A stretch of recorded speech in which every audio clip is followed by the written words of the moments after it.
लिखो if f is a continuous function या let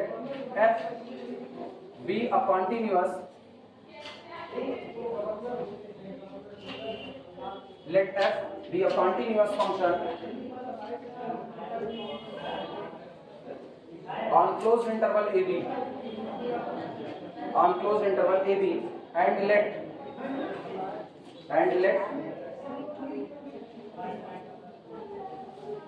let capital F of x is equal to integral from a to x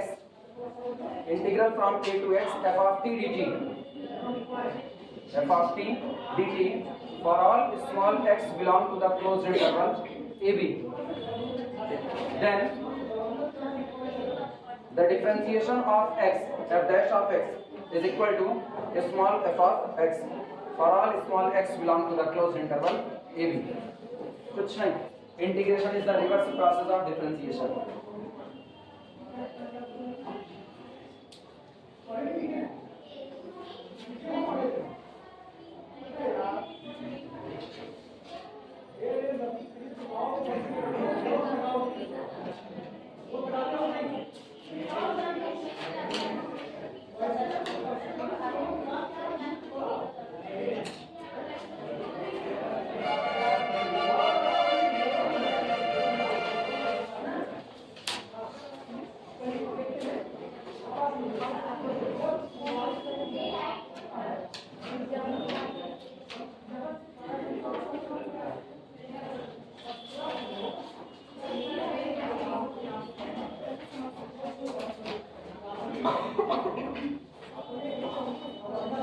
statement हो गया, शुरू किया जाए।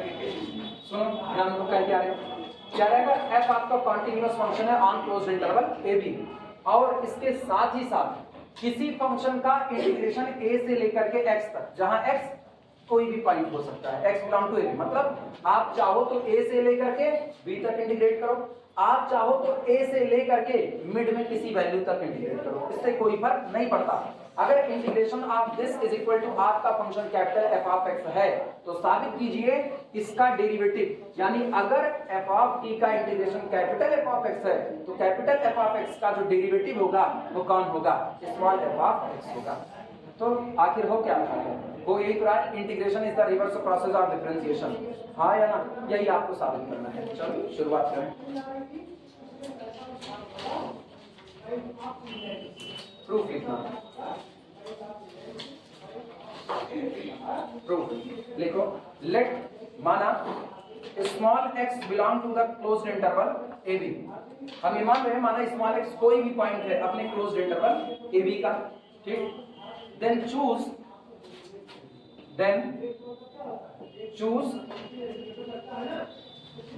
Small h does not equal to 0 such that, तब हम एक नंबर स्मॉल h ऐसा चुनते हैं जो कि 0 नहीं है और इसके साथ ही साथ x प्लस h बिलोंग करता है क्लोज्ड इंटरवल ab। ले सकते हो कि नहीं, सोचो। अगर मेरा x is equal to a ही हो गया, x is equal to a, तो हम करें h does not equal to 0, तो जब हम a प्लस h तैयार करेंगे, मतलब x प्लस h तैयार करेंगे तो वो आएगा a प्लस कितना h, और a प्लस h का मतलब इंटरवल के अंदर ही तो रहोगे, बाहर तो आओगे नहीं। तो ये तो तब का किस्सा है जब आपने a से लेकर के b तक में x बराबर कितना ले लिया, a ही ले लिया। तो ये बताओ जब पहले पॉइंट पर ये किस्सा है तो अगर बीच में x होगा तो यहाँ पर x प्लस h होगा कि नहीं होगा, यानी x प्लस h कभी भी इंटरवल के बाहर नहीं जाना चाहिए। क्लियर है कि नहीं, इसीलिए लिखे हैं लेट, हम ये मान रहे हैं small x belong to closed interval ab है, then choose small h non zero, तब आप एक नॉन जीरो नंबर ऐसा चुनिए कि जब आप x प्लस h कीजिए तो आपके क्लोज्ड इंटरवल ab में ही रहना चाहिए, बाहर नहीं जाना चाहिए। क्लियर हुआ?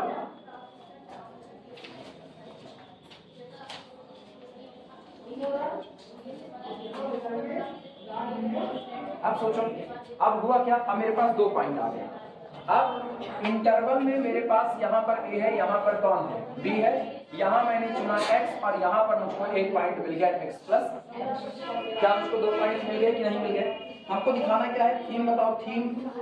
थीम दिखाना ये है कि आपका जो f डैश ऑफ x है वो किसके बराबर है, f ऑफ x के बराबर है। ठीक है, ये बताना, सोच करके जवाब देना। कोई फंक्शन f ऑफ x है, आखिरी पड़ाव सीधे देख रहे हैं क्योंकि बिना उसको देखे हम शुरुआत नहीं कर सकते। अगर ये f ऑफ x है तो बाई फर्स्ट प्रिंसिपल इसका डेरिवेटिव क्या है, बाई फर्स्ट प्रिंसिपल बदला हुआ फंक्शन माइनस पुराना फंक्शन डिवाइडेड बाई हुआ बदलाव x plus H minus argument में हुआ इंक्रीजमेंट। हाँ या ना, यही लिखते हैं। और इसको हम जानते हैं ये मेरा कौन है, f डैश ऑफ x। मेरे को इसी को साबित करना है कि आप कौन हो, f ऑफ x। क्लियर हुआ कि नहीं? इसीलिए मैंने दो पॉइंट चुने, एक लिया x और दूसरा लिया x प्लस h। अब हम f of x plus h निकालेंगे और f ऑफ x निकालेंगे और इसकी लिमिट निकालेंगे। अगर इसकी लिमिट f ऑफ x आती है तो हाँ मेरी बात सही है। क्लियर हुआ? चलो शुरुआत करें।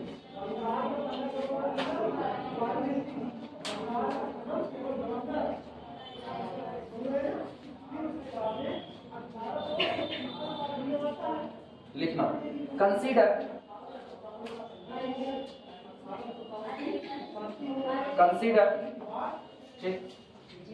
f of x plus h minus f of x। इसी को कंसीडर करना, consider f of x plus h minus f of x।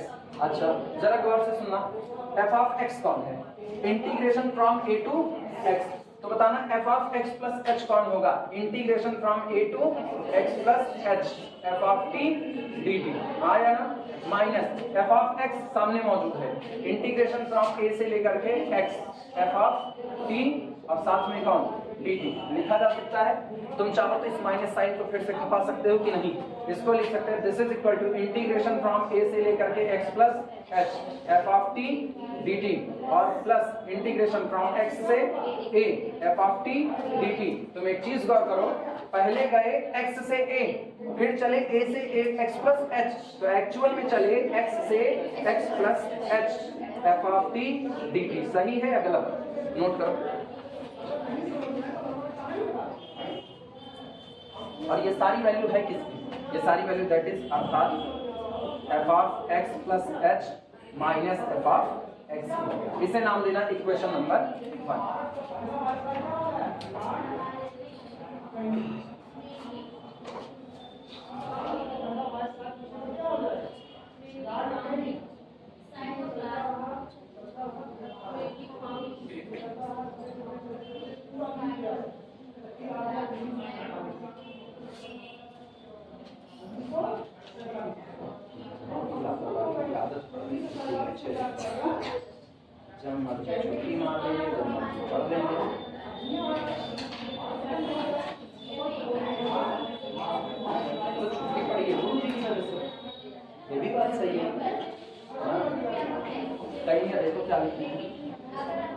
नीचे कितने से नहीं नीचे कितने था, अभी कितना हो रहा है 15 मिनट पहले। आदत तो यहाँ से लगी, तकलीफ से सिखाते ना, ठान पड़ी व्यवस्था में हमको घसीटना चाहते हैं। 8 50 से 10 का मतलब है 9 से 10 1 और छूट रहे हैं 9 बजकर के 10 मिनट 20 मिनट का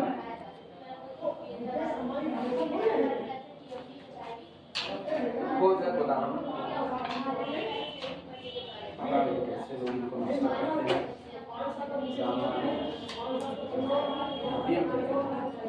हमारी ना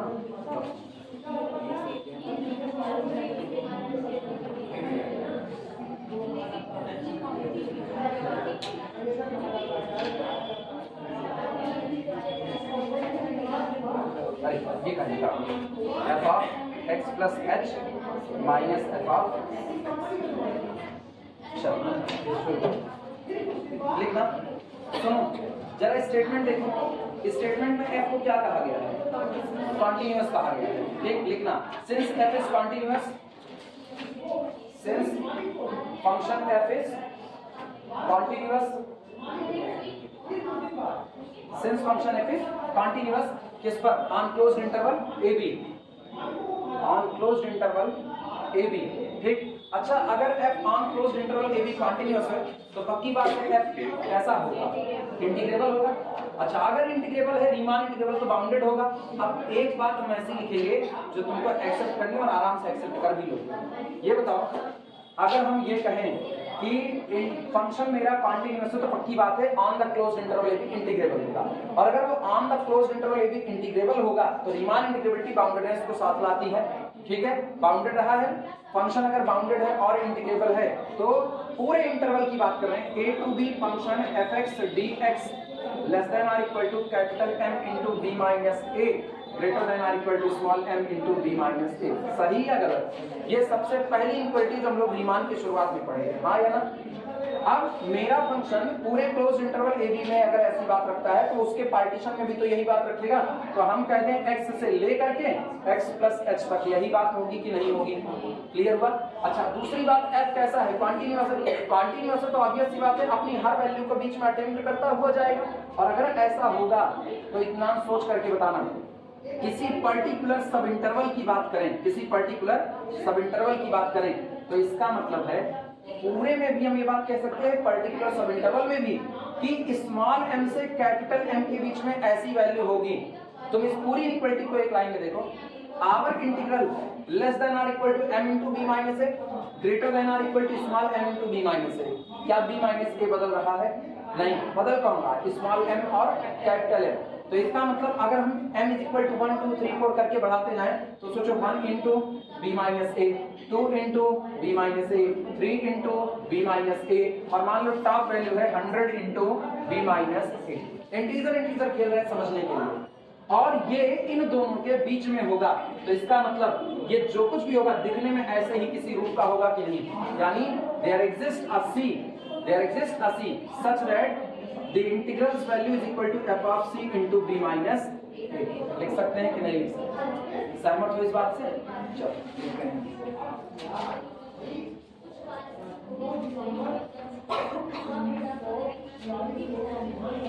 लिखना, since f is continuous on closed interval a b, therefore इसलिए there exists यहाँ मौजूद होगा small c belong to the closed interval x से x plus h। हमारे टुकड़े में, क्योंकि हम इंटीग्रेट a से b नहीं कर रहे, हम केवल एक छोटे टुकड़े x से x प्लस h पर कर रहे हैं, और x कैसा पॉइंट है? आर्बिट्ररी, मनचाहा। तो ये बात सबके लिए सही हो जाएगी, ठीक। x to x plus h such that वो इस प्रकार होगा कि इंटीग्रेशन x से लेकर के x plus h function f of t dt is equal to h into कितना, value of the function at c। h कोई पूछे कौन है? उस सब इंटरवल की लेंथ है।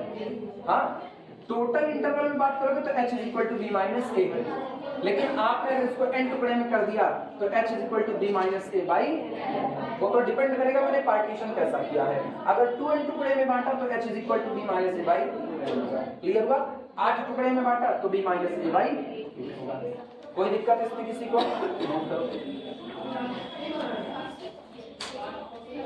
और इसे नाम देना इक्वेशन नंबर 2, इसे नाम दे दो इक्वेशन नंबर।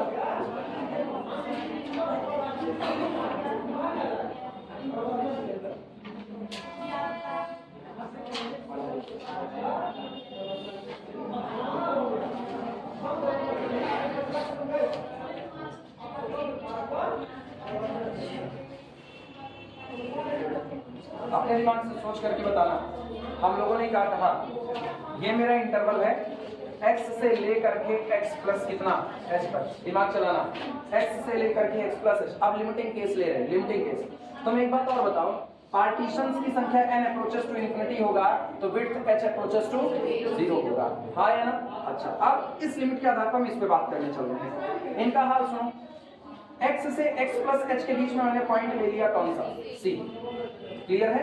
अगर हम ये कहते हैं कि मेरी जो ये लेंथ है, मतलब ये जो इंक्रीजमेंट है h, ये अप्रोचेस टू कितना है? 0, तो c किधर अप्रोच करेगा?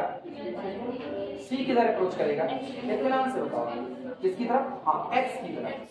क्योंकि आप ये करो ये x है और ये x प्लस h है, लेकिन ये बहुत छोटा है, मतलब इतना छोटा कि h अप्रोचेस टू कितना है 0। भैया जब h अप्रोचेस टू 0 तो जो तुमको इतना बड़ा नजर आ रहा होगा वो एकदम यही कहीं नजदीक आकर के बैठ जाएगा कि नहीं बैठ जाएगा, और ये जितना नजदीक आएगा उतना c नजदीक जाएगा किसके, क्योंकि c तो इनके बीच में लेना है। तो इसका मतलब हम लोग लिमिट अप्लाई कर देते हैं कि as h approaches to the 0 c approaches to the x। और हम क्यों अप्लाई कर रहे हैं, क्योंकि मेरे को लिमिट की जरूरत है। होता क्या है, बदला हुआ फंक्शन माइनस पुराना फंक्शन डिवाइडेड बाई हुआ बदलाव h और लिमिट h अप्रोचेस टू कितना 0। इसीलिए मुझको ये लिमिटिंग केस डील करना पड़ेगा। आई बात समझ में, चले लिखा जाए।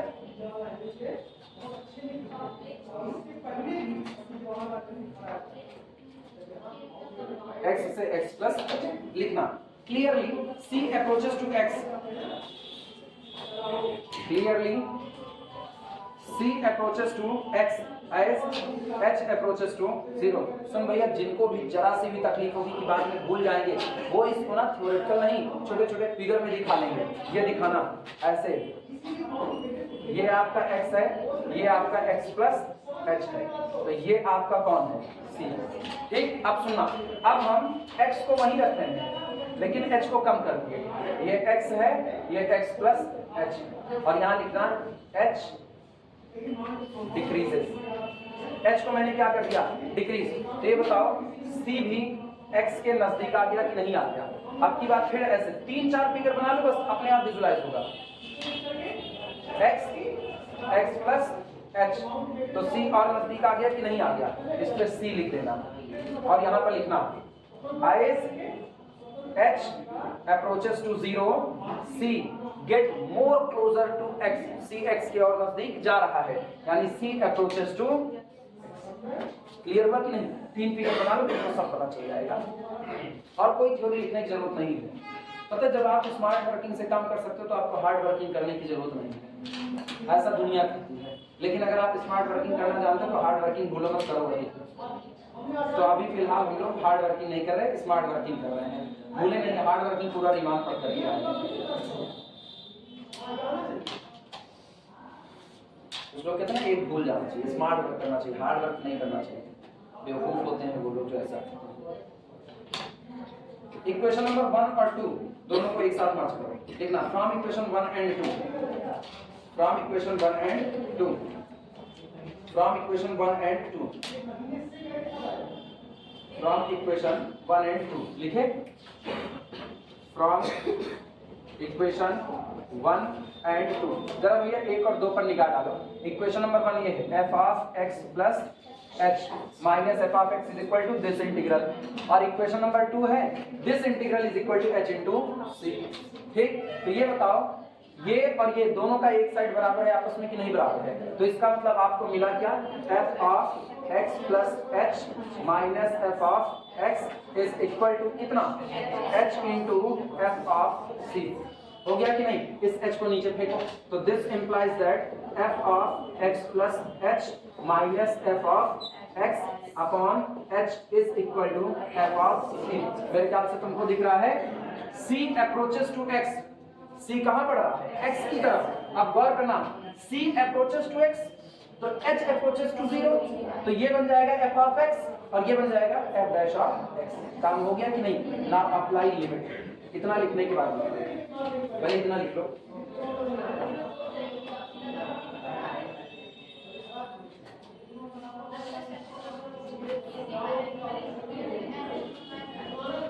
नाउ दोनों तरफ h अप्रोचेस टू 0 कर दो। Now limit h approaches to 0 f of x plus h minus f of x upon h is equal to limit h approaches to 0 f of c। अब तुमको पता है हम आगे क्या लिखने वाले हैं, ये तुमको कुछ पहचान मिल रहा है, f डैश ऑफ x, तो ये हो गया आपका capital F dash of x, और जब h अप्रोचेस टू 0 है तो लिमिट पता है c approaches to x, this is equal to f of x। Proof हो गया। ये यहाँ हम लोग बाकायदा साबित करते हैं integration is the reverse process of differentiation.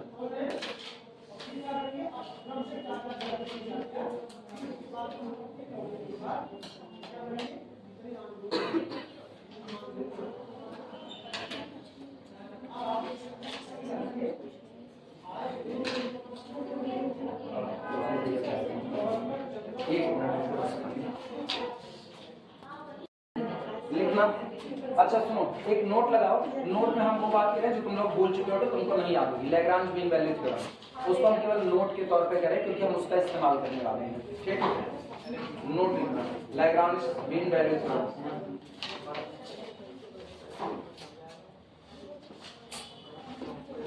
Lagrange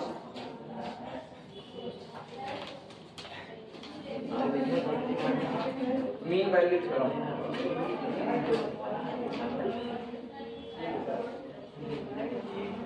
Lagrange mean value theorem. वैसे इतना डेट किसके लिए ना, इतना ऑपरेशन ना होने की पॉसिबिलिटी बढ़ती जाएगी। दिसंबर बीत गया, कोई डेट नहीं मिली अभी तक। अगर 15 जनवरी के बाद की डेट देते हैं हम नहीं कर पाएंगे, बैच छोड़ करके नहीं जाएंगे, ये तय है। फिर उसके बाद फिर जाते हैं।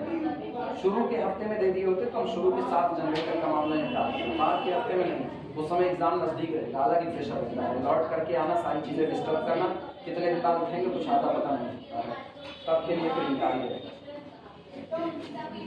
लिखना, थोड़ा झगड़ा करनी पड़ती है घर पे ऐसे मामलों में।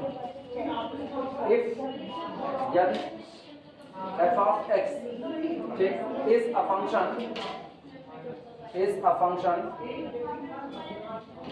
if f of x is a function defined on closed interval a b, defined on closed interval a b, अगर f of x, अभी हम इसका तुमको ना ज्योमेट्रिकल इंटरप्रिटेशन में बता देंगे।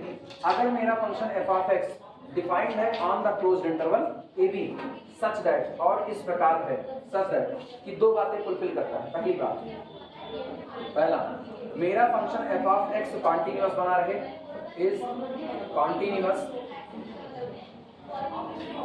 Continuous on closed interval A B. मेरा फंक्शन पूरे क्लोज्ड इंटरवल ए बी पर कैसा बना रहे, कॉन्टिन्यूअस बना रहे। एक शर्त, दूसरी शर्त, ठीक, मेरा function f of x differentiable बना रहे, इज डिफरेंशिएबल, वो डिफरेंशिएबल रहे किस पर, on open interval A B. ये याद रखना, एक क्लोज्ड और एक ओपन। क्लोज्ड पर कंटिन्यूटी चाहिए और ओपन में डिफरेंशिएबिलिटी। पूरे डोमेन में लास्ट के दो कॉर्नर को छोड़ दो तो सब पर आपको डिफरेंशिएबिलिटी चाहिए। अगर ऐसा है देन तब ऐसे मामलों में इस ओपन इंटरवल ए बी में एक पॉइंट ऐसा आपको मिलेगा, देन देयर एग्जिस्ट, हर हाल में मौजूद होगा, a C belong to the open interval A B such that, जो इस प्रकार होगा कि पॉइंट सी पर फंक्शन का डेरिवेटिव, पॉइंट सी पर फंक्शन का डेरिवेटिव ये बराबर होगा f of b minus f of a upon b minus a के, जिसको कहते हैं slope of chord A B. ये आपके कॉर्ड ए बी का स्लोप होता है, f of b minus f of a upon b minus a। अब हम इसको ज्योमेट्रिकल बताते हैं, पहले तुम ये लिख लो, दिमाग में बात बैठाना। if our function f of x is continuous on closed interval a b, differentiable on open interval a b, then there must exist a point in our open interval such that derivative of our function at this point must be equal to slope of chord a b। इसका geometrical interpretation समझना, पहले तुम लोग ये लिख लो तब समझो।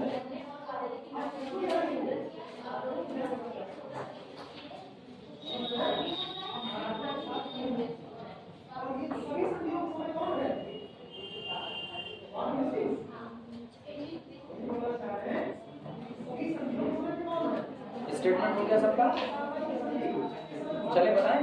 सुनो, ये कह रहे हैं लैग्रांज ने एक बात देखी, लैग्रांज ने देखा कि अगर आपका कोई फंक्शन, ठीक, अगर आपका कोई फंक्शन किसी क्लोज्ड इंटरवल ए बी में लगातार कॉन्टिन्यूअस बना हुआ है, फिगर भी समझना, किसी क्लोज्ड इंटरवल ए बी में लगातार कॉन्टिन्यूअस बना है और ओपन इंटरवल ए बी में डिफरेंशिएबल है। ओपन इंटरवल ए बी में डिफरेंशिएबल होने का मतलब है आपके कर्व के हर पॉइंट पर एक टेंजेंट ड्रॉ किया जा सकता है। आप चाहो तो यहाँ इस पॉइंट पर आप टेंजेंट ड्रॉ कर लो, आप चाहो तो यहाँ आप टेंजेंट ड्रॉ कर लो। अब मेरे को थोड़ी सी दिक्कत होगी लेकिन फिर भी खींच के दिखा रहे हैं। टेंजेंट, टेंजेंट, टेंजेंट, टेंजेंट, ठीक।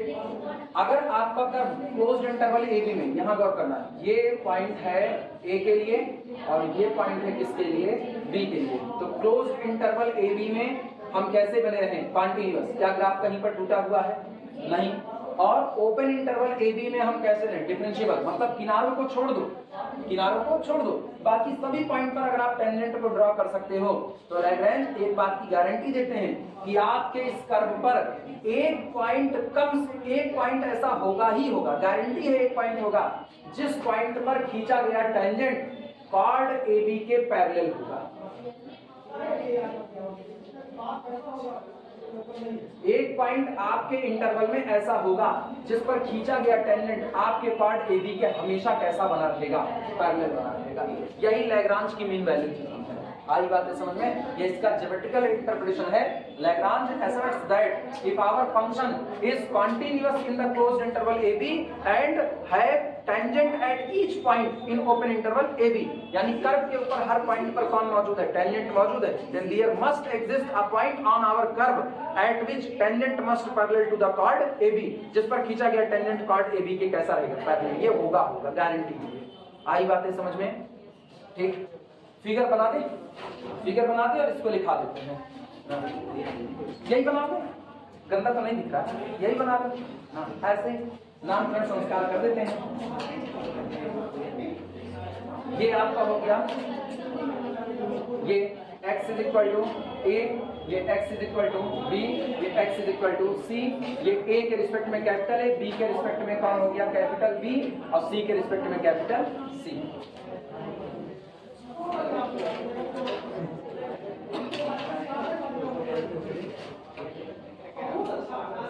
अभी इसका ज्योमेट्रिकल इंटरप्रिटेशन लिखा देते हैं।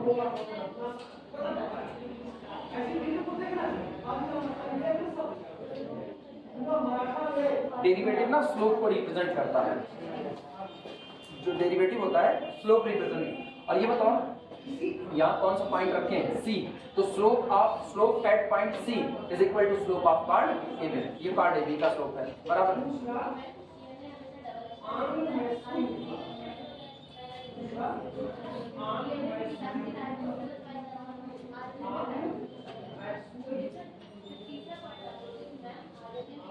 बहुत तेजी से अगर उसको खत्म करना चाहें तो एक ही रास्ता है।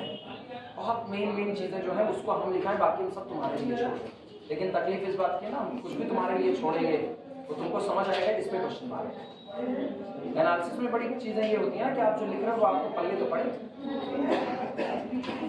और वो जो कहना चाह रहा है वो पहले दिमाग में घुसना चाहिए, क्योंकि जब तक वो दिमाग में घुसे तब तक खाली रट्टा मार घुसता चला। ये चलाएं कि नहीं चलाएं, नहीं करेगा, चलो हम तो क्या बंद चले, बोला जाए, लिखना ज्योमेट्रिकल मीनिंग, हेडिंग डाल दो ज्योमेट्रिकल मीनिंग, हेडिंग है ज्योमेट्रिकल मीनिंग।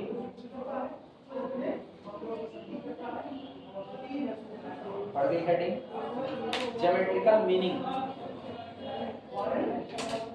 हेडिंग पढ़ी, बोला जाए, लिखना the Lagrange mean value theorem, apostrophe S लगा देना, the Lagrange mean value theorem, the Lagrange mean value theorem, the Lagrange mean value theorem asserts asserts the Lagrange mean value theorem asserts that the Lagrange mean value theorem asserts that if a curve AB has capital A capital B लिखना, if a curve AB has a tangent,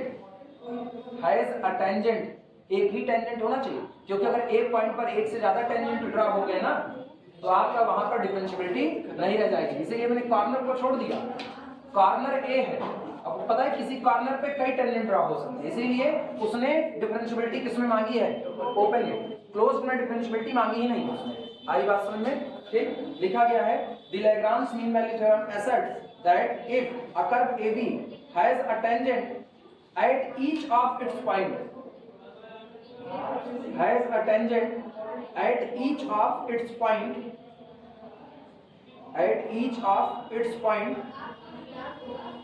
अपने हर point पर एक tangent रखे, then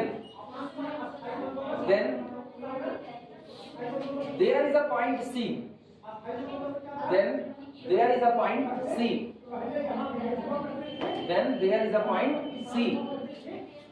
on this curve, तब इस curve पर एक point C ऐसा होगा, there is a point C on this curve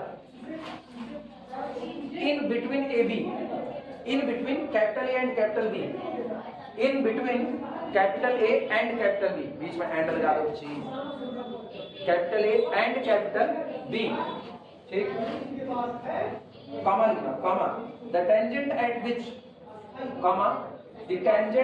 which, जिस पर खींचा गया tangent, the tangent at which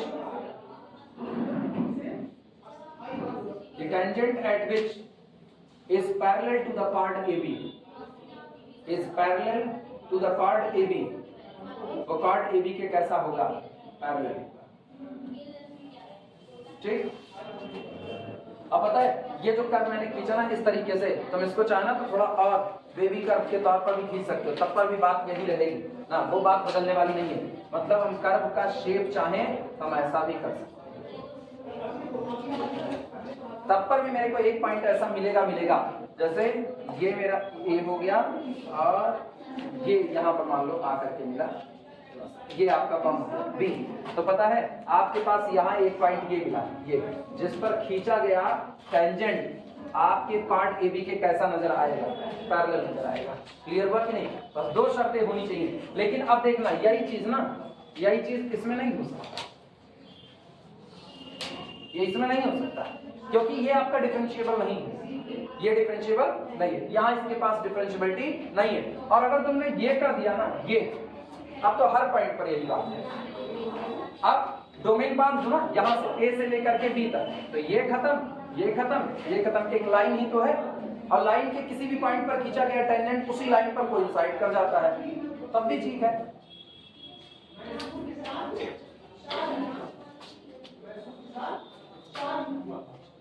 actually अगली थ्योरम में, किसी भी थ्योरम में हम इस लैग्रांज मीन वैल्यू थ्योरम का इस्तेमाल कर सकते हैं, इसीलिए ये जरूरी है।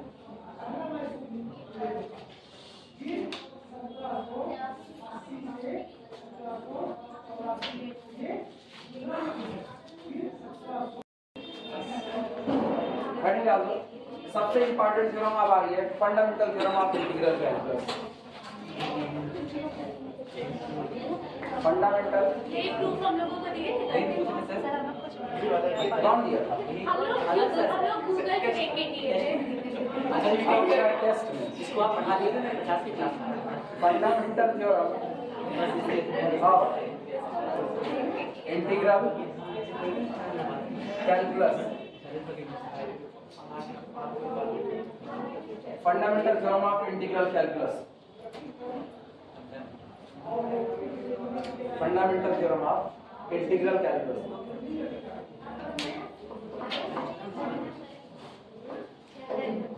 बहुत अच्छी थ्योरम, बहुत आसान सी थ्योरम है, मुश्किल नहीं है, बहुत इजी।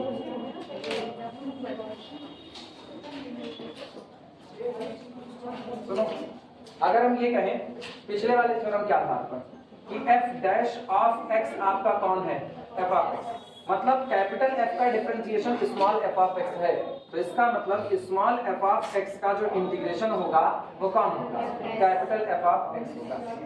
हाँ या ना? इनका किसका, ये देखना, f ऑफ x का डिफरेंशिएशन ये है, तो इसका इंटीग्रेशन अंदर वाला फंक्शन f ऑफ x होगा। क्लियर हुआ कि नहीं? ठीक। अब अगर हम इसको इंटीग्रेट करें a से लेकर के कितने तक, b तक, तो आएगा f of x lower limit a upper limit b, और आंसर क्या बनेगा, f of b minus f of a। यही आएगा कि नहीं? This is the fundamental theorem of integral calculus. बस हाँ, यही है fundamental theorem of integral calculus कि integration from a to b function f of x dx is equal to f of x lower limit a to upper limit b, that is f of b minus f of a। खत्म यहीं पर। आई बात समझ में? चले proof करें। Statement लिखो proof करो।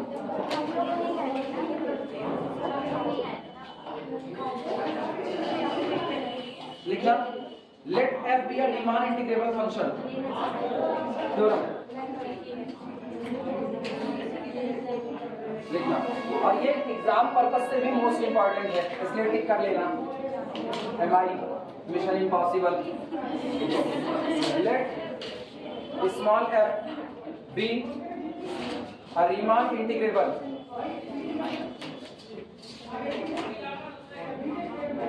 let small f be a Riemann integrable function, Riemann integrable function on closed interval ab।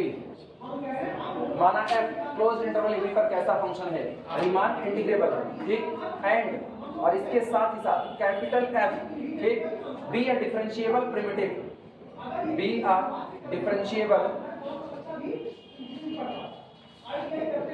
be a differentiable primitive function, be a differentiable primitive function on closed interval ab, on closed interval ab, ठीक, such that the differentiation of x यानी f dash of x is nothing, it is f of x, यानी जो आपका f of x है वो small f of x का primitive, ठीक, याद करो। हम ये भी कहते हैं ना, किसी को डिफरेंशिएट करने से अगर कुछ बन रहा है तो जिसको डिफरेंशिएट करोगे बाद वाले का क्या कहलाएगा, प्रिमिटिव कहलाएगा। क्लियर हुआ? f dash of x जो है वो बराबर है f of x के, तो आपका जो f of x है ये वो आपका प्रिमिटिव है किसका, स्मॉल f का, ठीक, लिखना जहां पर x greater than or equal to less than or equal to b, और ये कहानी पूरे आपके डोमेन में काम कर रही है, पूरे डोमेन में ये बात बोल्ड होनी चाहिए, ठीक। Then integration from a to b f of t dt is equal to f of b minus f of a। Fundamental theorem of integral calculus statement हो चुका है, प्रूफ और करना है बस खाली। प्रूफ भी बहुत आसान है, उससे भी टेंशन नहीं लेनी है।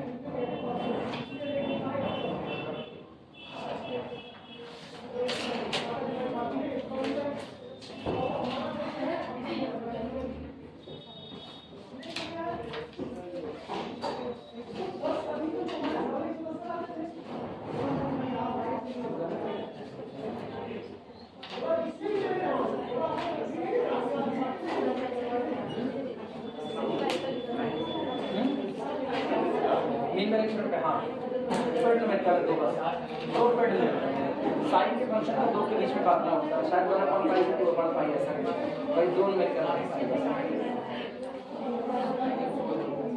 स्टेटमेंट हो जाए तो बताना। अच्छा अब एक बात सुनो ध्यान से, ये कह क्या रहे हैं, ये कह रहे capital f of x primitive तो है, प्रिमिटिव तो है, लेकिन कैसा प्रिमिटिव है, डिफरेंशिएबल प्रिमिटिव है, हाँ या ना। तो कैपिटल f of x आपका डिफरेंशिएबल हो गया।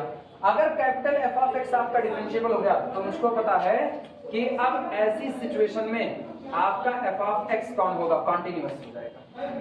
सोच के बताना सही है गलत। f आपका कैसा है, रीमान इंटीग्रेबल, r इंटीग्रेबिलिटी से कंटिन्यूटी डिसाइड नहीं होती, सही है गलत।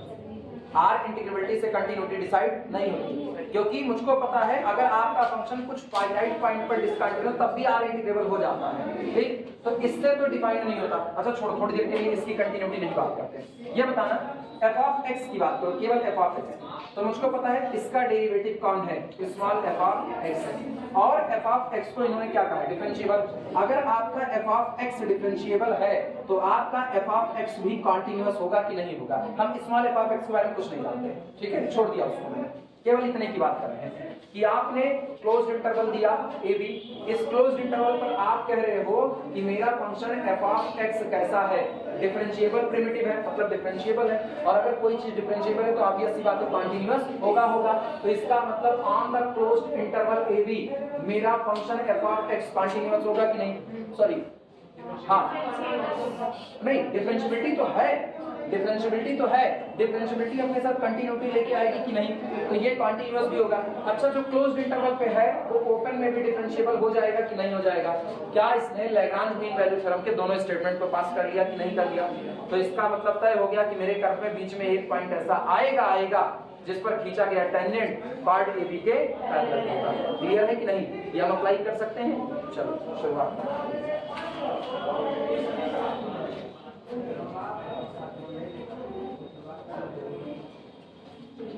मिटाना स्टेटमेंट, ठीक है।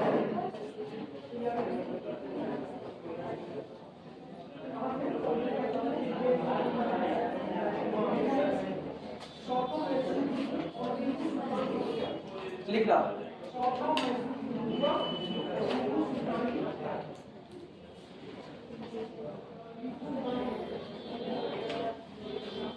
कोई और किताब दिया जिन लोगों के पास है? कोई और? हाँ हाँ भाई, दो।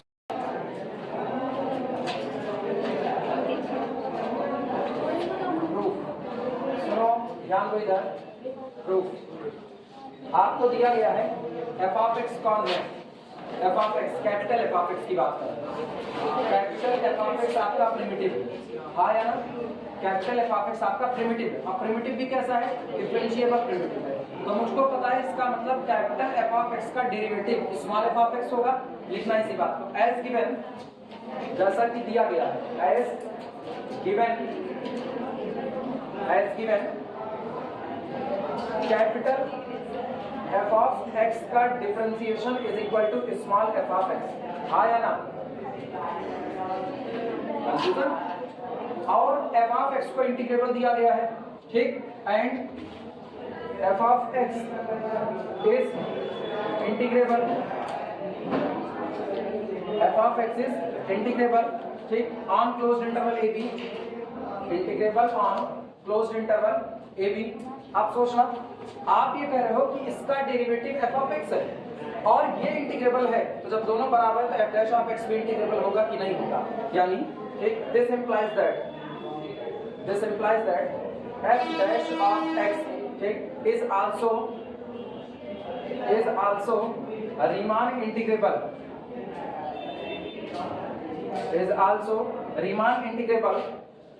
On closed interval a b। वो भी क्लोज्ड इंटरवल a b पर कैसा होगा? रीमान इंटीग्रेबल होगा। क्लियर है? इसमें तो किसी को कोई दिक्कत नहीं। अब एक पार्टीशन को कंसीडर करो, लिखना consider a partition capital P, consider a partition capital P is equal to A, that is equal to x0, x1, x2 up to so on xn is equal to D of closed interval AB, ठीक। अब मुझको एक बात पता है कि जो capital f of x है ये आपका डिफरेंशिएबल है ऑन क्लोज्ड इंटरवल AB, तो ये कॉन्टिन्यूअस होगा ऑन क्लोज्ड इंटरवल AB, और ये उसके हर एक सब इंटरवल में भी डिफरेंशिएबल और कॉन्टिन्यूअस बना रहेगा, हाँ या ना? If our function is differentiable on closed interval AB, it means it is differentiable on every subinterval of closed interval AB। लिखना इस बात को। Since f is differentiable,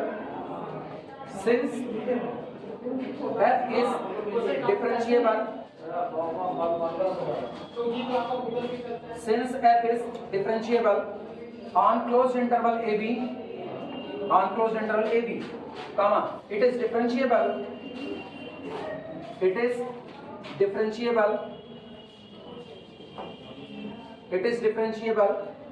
on each subinterval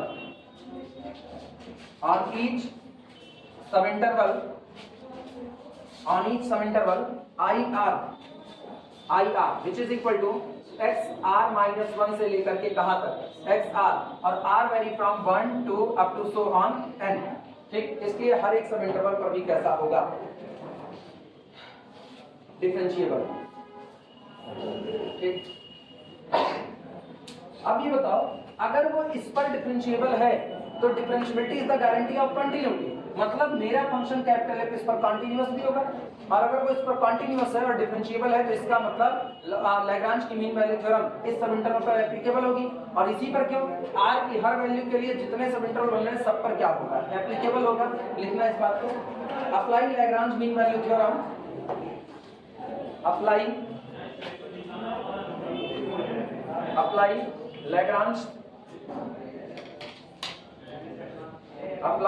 Lagrange mean value theorem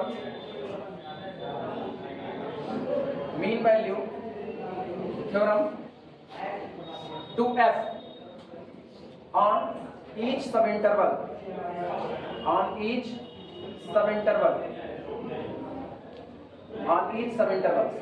जितने सब interval बन रहे हैं उन सभी सब इंटरवल पर लैग्रांज की मीन वैल्यू थ्योरम को क्या करते हैं, अप्लाई करते हैं ऑन ईच सब इंटरवल। ध्यान से सुनना, ये बताओ जनरल स्टेटमेंट बोल रहे हैं, क्लोज्ड इंटरवल ए बी पर अगर लैग्रांज की थ्योरम की सारी कंडीशन फुलफिल होती है तब हम लोग क्या लिखते हैं, तब हम लोग लिखते हैं कि value of the function at x plus h minus value of the function at x divided by h is equal to f dash of c, जहां c इसका कोई ना कोई पॉइंट होगा, यानी पर्टिकुलर किसी पॉइंट पर आया हुआ जो आपका स्लोप होगा वो कार्ड के स्लोप के बराबर होता है। क्लियर है। अब हम इस बात को अप्लाई कर रहे हैं किस पर, आई आर पर। आई आर का मतलब एक्स आर माइनस 1 से लेकर के कहां तक, एक्स आर तक। तो तय बात है अगर लैग्रांज की थ्योरम एप्लीकेबल है तो there exist a point xi r belong to the X R minus 1 से लेकर के कहां तक, एक्स आर, सच दैट जो इस तरीके से होगी कि इंटरवल में बात कर रहे हैं कैपिटल एफ के लिए बात करें, capital F of X R minus F of X R minus 1, हाँ या ना, divided by X R minus 1 is equal to derivative at this point xi r। लिखा जा सकता है कि नहीं, व्हाटएवर बी द r, हर बार ये बात सही होगी कि नहीं। अप्लाई करें इसको,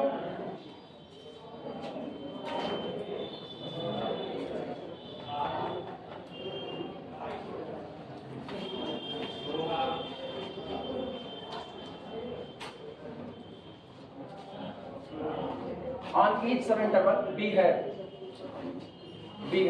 चलो देखो क्या मिलेगा, अपने को मिलेगा f of X R minus F of X R minus 1 upon X R minus 1 is equal to f dash at xi r, जहां पर xi r less than xr and greater than xr minus, उनके बीच में कोई एक point ऐसा होगा।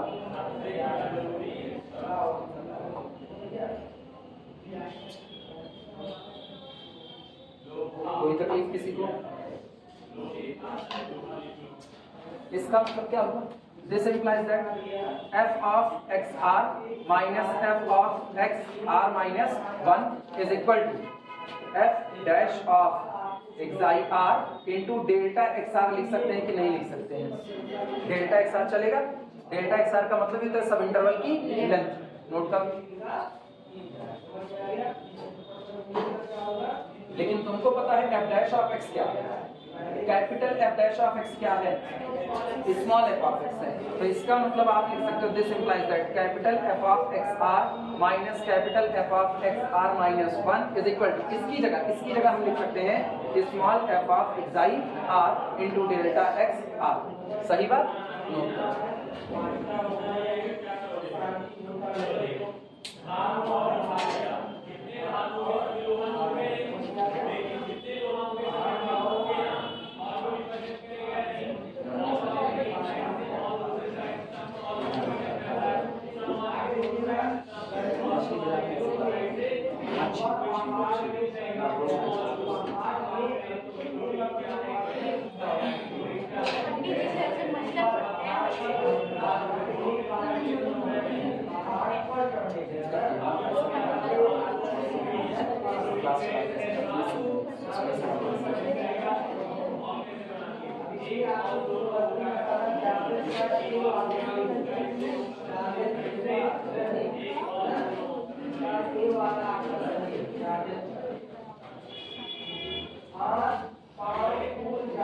चलो लिखना, एक काम करो दोनों तरफ समेशन बैठा, दोनों साइड में समेशन बैठा। दिस इंप्लाइज दैट, इसका मतलब ये हुआ, दिस इंप्लाइज दैट, सुनो समेशन बैठा रहे हैं और इसको पहले लिख रहे हैं, इसको पहले लिख रहे हैं, summation f of xi r into delta xr is equal to summation bracket के अंदर में कितना f of xr minus f of xr minus 1 और समेशन रन करेगा किस पर, r पर, तो r वेरी फ्रॉम 1 से लेकर के n और r वेरी फ्रॉम 1 से लेकर के n। क्यों? क्योंकि मैंने ये जो काम किया हुआ है ना, ये हर सब इंटरवल पर किया है, हर एक पर, और मेरे पास टोटल कितने सब इंटरवल है n, तो अब हम सारे सब इंटरवल पर किए गए काम को आपस में क्या कर दे रहे हैं, ऐड कर दे रहे हैं। क्लियर हुआ? तो नोट कर, समेशन लगाओ पूरे पर।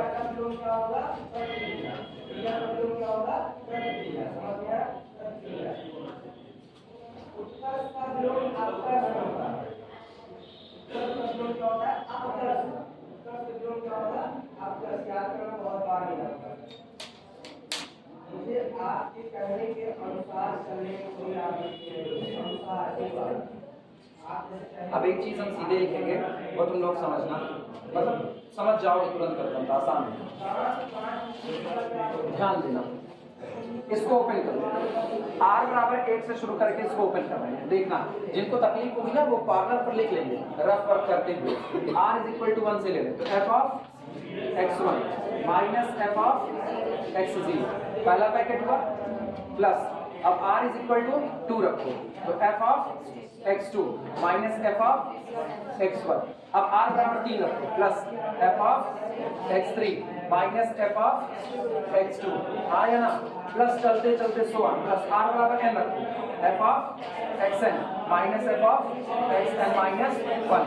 अब सोचो f of x1 f of x1 f of x2 f of x2 f of x3 f of x3 f of xn minus 1 f of xn minus 1, बचा केवल मेरे पास कौन, f of xn minus f of x0, लेकिन मुझको पता है xn कौन है, b है, x0 कौन है, a है, तो आपको मिला f of b minus f of a, ये वैल्यू इनकी है, यानी this is equal to f of b minus f of a लिखा जा सकता है। सीधे लिख दो और कहीं पर सिंस करते हुए बता देना, इस बात को नोट करो।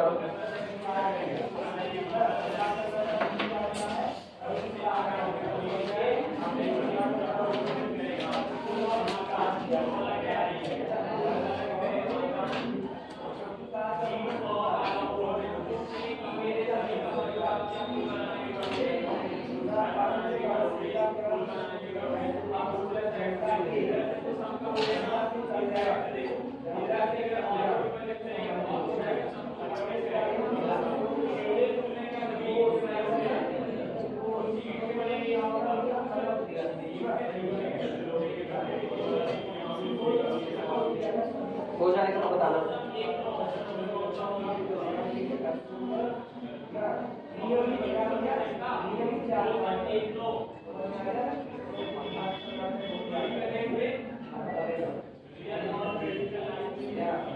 ऐसा कहा जाता है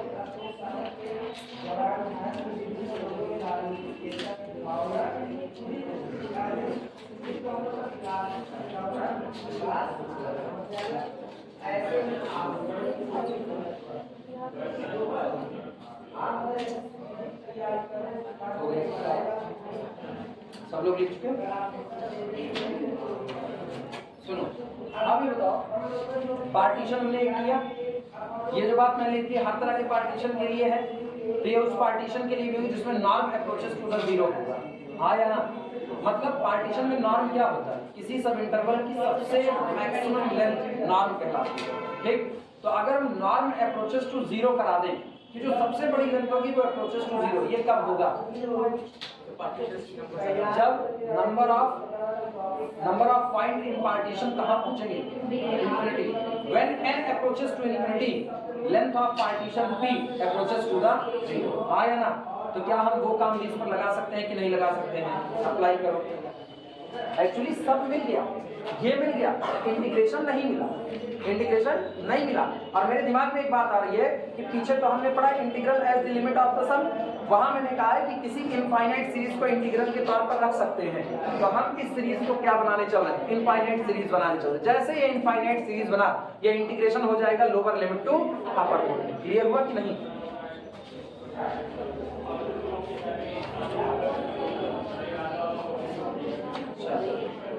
लिखना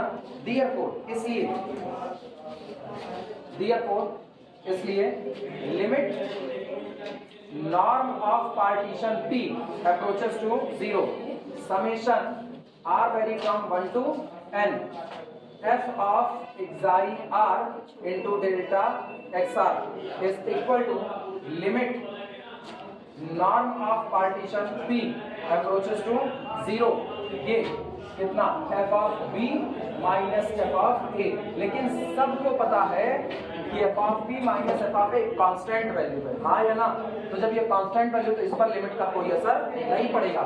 यानी आपको मिलेगा limit norm of partition P approaches to the 0 summation r vary from 1 to n f of xi r delta xr is nothing, it is f of b minus f of कितना a। हाँ या ना? लिखा जा सकता है,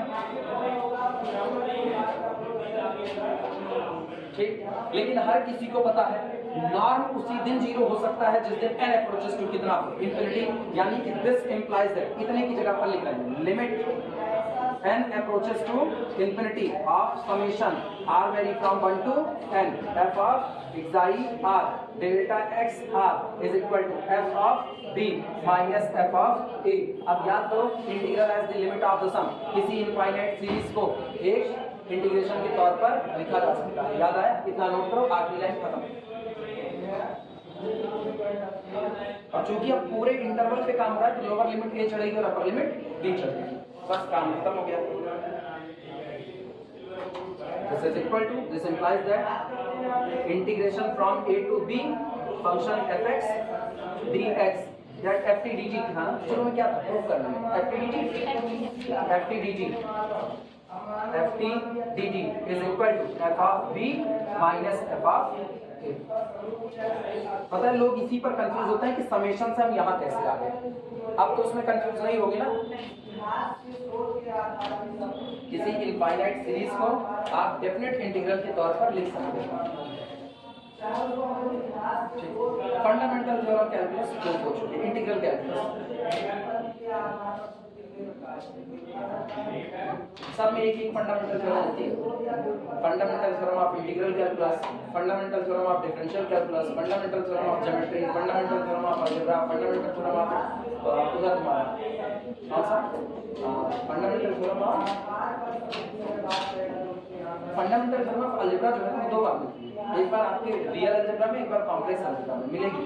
यहाँ भी कॉम्प्लेक्स में बहुत इंपॉर्टेंट है, यहाँ पे नॉट दोनों सरकार जो आपकी वो जो माइंड पढ़ाते थे वो वाली माइंड लेके आइएगा। बाकी आवाज Reema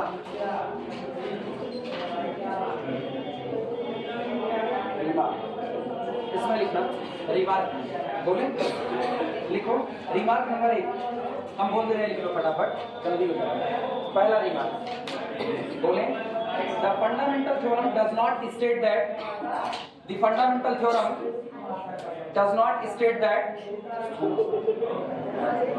the fundamental theorem does not state that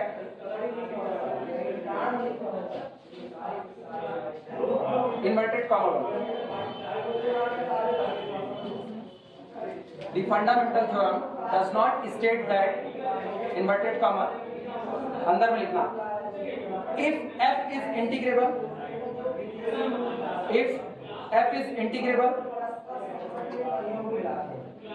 comma if f is integrable, comma then f has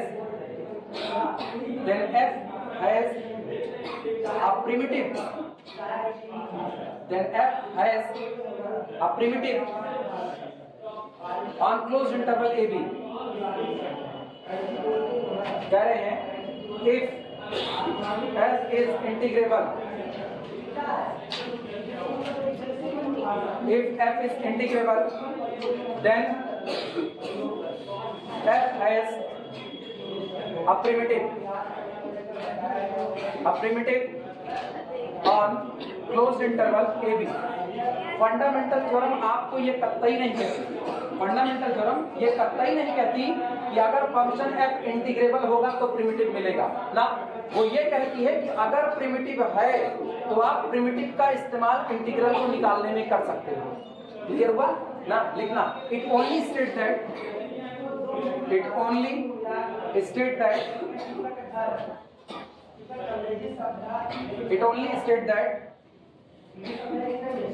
only states that ये केवल और केवल ये बताती है if f has a primitive inverted comma में if f has a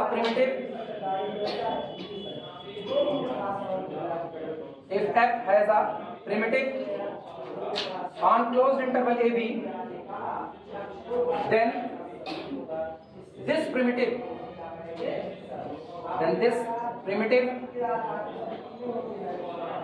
can be used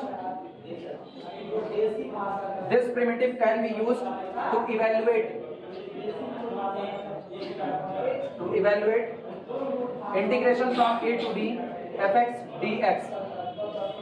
ये कतई नहीं कह रहे कि फंक्शन इंटीग्रेबल है तो प्रिमिटिव मिलेगा ना, ये कहते हैं अगर प्रिमिटिव है तो आप इंटीग्रल को निकालने में इसका इस्तेमाल कर सकते हो। इसका मतलब अगर कोई फंक्शन इंटीग्रेबल ना हो ना, अगर कोई फंक्शन इंटीग्रेबल ना हो तब पर भी उसके पास प्रिमिटिव हो सकता है। लिखना इसी बात को। रिमार्क नंबर 2, ये पहला रिमार्क था। हो जाए तो इसको मिटाएगा, लिख लो पहले पूरा।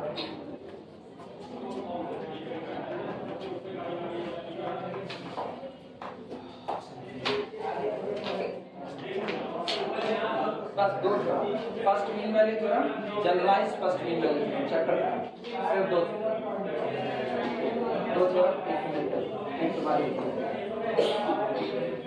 हो गया पहला रिमार्क। सेकंड रिमार्क पर आना।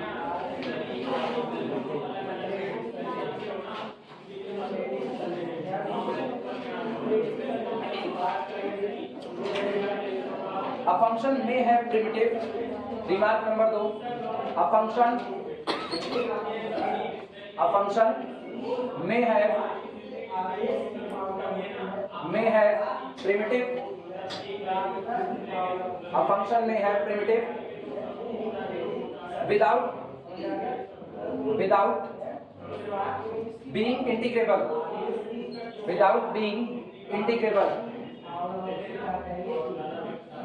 कोई फंक्शन इंटीग्रेबल ना हो उसके बावजूद भी उसके पास प्रिमिटिव एग्जिस्ट कर सकता है। एग्जांपल लिखना, take f of x, take function capital f of x is equal to x square sine 1 upon x square, तब जब x does not equal to 0 और 0 जब x इज इक्वल टू 0।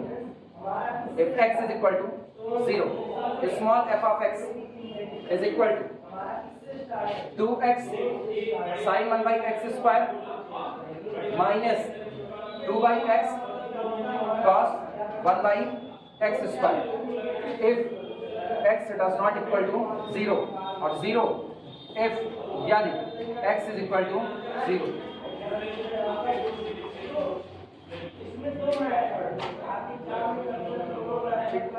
और ये पूरा फंक्शन हम मान रहे हैं कि ये दोनों फंक्शन डिफाइंड है, बोथ डिफाइंड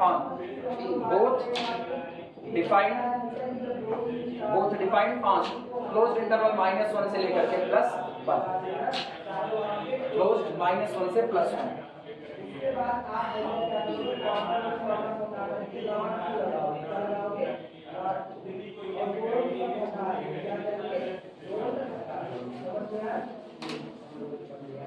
दूसरा क्या कहता है, भैया अगर जोड़ से स्टार्ट है तो इससे भी आप बना सकते हो, इससे को आप सुनो, ये बताओ function F of x, function small F of x क्या ऊपर वाले को डिफरेंशिएशन करके बना हुआ है कि नहीं बना है?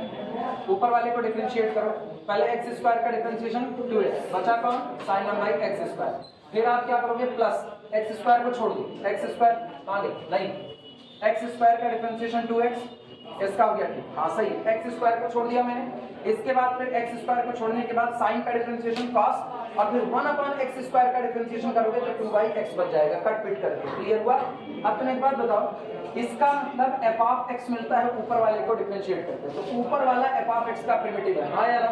आवर फंक्शन मस्ट है प्रिमिटिव। क्लियर हुआ? लेकिन मेरा फंक्शन इंटीग्रेबल नहीं है। रीजन, अगर इस फंक्शन को देखा जाए तो क्लोज इंटरवल -1 से +1 जाने के दौरान 0 से आप गुजरोगे कि नहीं, और जब आप 0 से गुजरोगे तो आपका 2/x आपको अनबाउंडेड कर रहा होगा, हाँ या ना? जितना नीचे वाला छोटा होता जाएगा 2/x उतना बड़ा होता जाएगा, मतलब ये कहां अप्रोच करेगा? इंफिनिटी।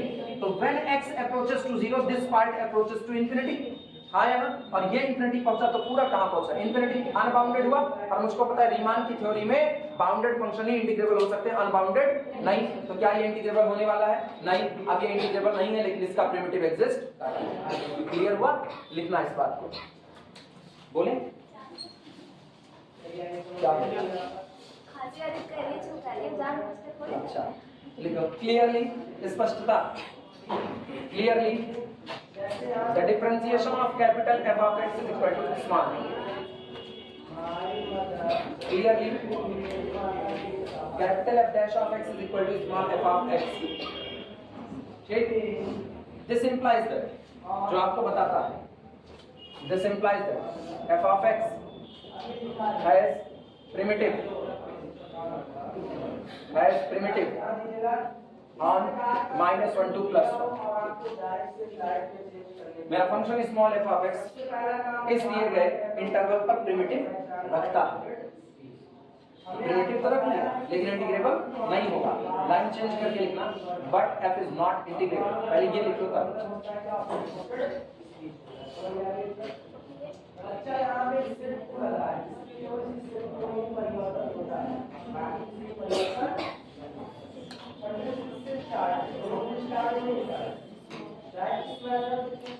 अभी मैसेज पढ़ना चालू, मेरी तबीयत खराब थी इसलिए नहीं आ रहा है सर, मेरी तबीयत खराब थी इसलिए कोचिंग नहीं आ रहा है।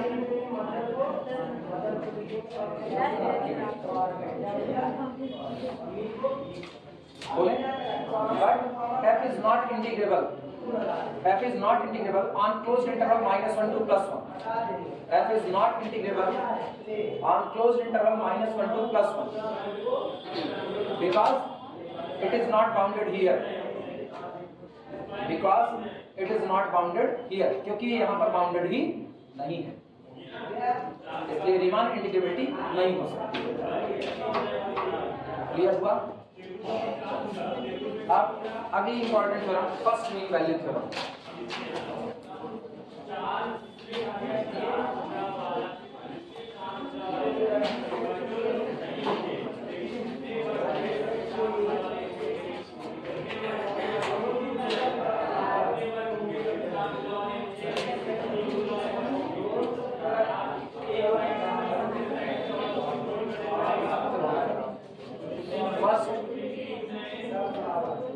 मीन वैल्यू थ्योरम,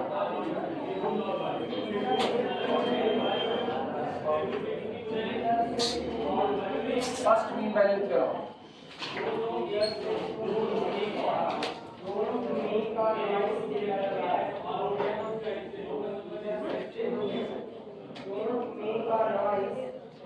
सुनो, फर्स्ट मीन वैल्यू थ्योरम क्या है? कुछ नहीं, सिंपल सा। फर्स्ट मीन वैल्यू थ्योरम कहती है मीन वैल्यू, मीन का मतलब बीच में, बीच की किसी वैल्यू को अटेम्प्ट करके इंटीग्रल को बताने का काम होता है।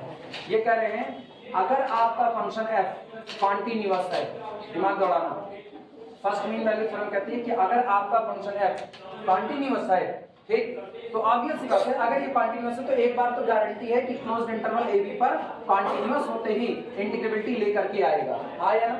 तो ये इस पर इंटीग्रेबल होगा, और इंटीग्रेबल होगा तो इसके इंटीग्रल की वैल्यू बता रहे हैं, क्या रहे हैं? Then integration of the function a to b function fx dx, ये कुछ और नहीं होगा, आपके जो आपका डोमेन ऑफ इंटरवल है ना, जिसमें आपको इंटीग्रेट करना है, इसकी लेंथ का सम टाइम्स होगा, और वो जो इसकी लेंथ का सम टाइम्स होगा ना, वो होगा एफ ऑफ सी, जहां पर सी कोई और नहीं, ए से बी तक के बीच का ही कोई पॉइंट होगा। ठीक, there exist a point small c belong to the closed interval ab such that f of c into b minus a is the integral of this function। यही होती है मीन वैल्यू थ्योरम। चलो proof करते हैं, और पता है proof इसका एक लाइन में खत्म हो जाता है, एक लाइन, केवल समझने की बात। तुम ही बताओ, अगर फंक्शन f कॉन्टिन्यूअस है तो इसका मतलब ये कैसा होगा, इंटीग्रेबल, और रीमान इंटीग्रेबल फंक्शन अगर कुछ है तो वो बाउंडेड होगा, तो इसका मतलब integration from a to b function fx dx less than or equal to capital M into b minus a greater than or equal to small m into b minus a। Clear हुआ? और अगर function continuous है तो अपने इनफीमा small m और सुप्रीमा capital M के बीच की हर value को अटेम्प्ट करेगा कि नहीं करेगा। ये तो हम लोगों ने बहुत पहले पढ़ लिया था कंटिन्यूटी में भी, कि पावर फंक्शन इज कंटीन्यूअस। गौर करना, ये रहा फंक्शन, यहाँ पर मान लो आपको a पर क्या मिला, मिनिमा स्मॉल m, और यहाँ आपको क्या मिल गया, मैक्सिमा कैपिटल M, और आपका फंक्शन का ग्राफ कभी भी टूटा नहीं है, तो अपने इनफीमा और अपने सुप्रीमा के बीच जितनी वैल्यू है हर वैल्यू को अटेम्प्ट करेगा कि नहीं करेगा। क्लियर है?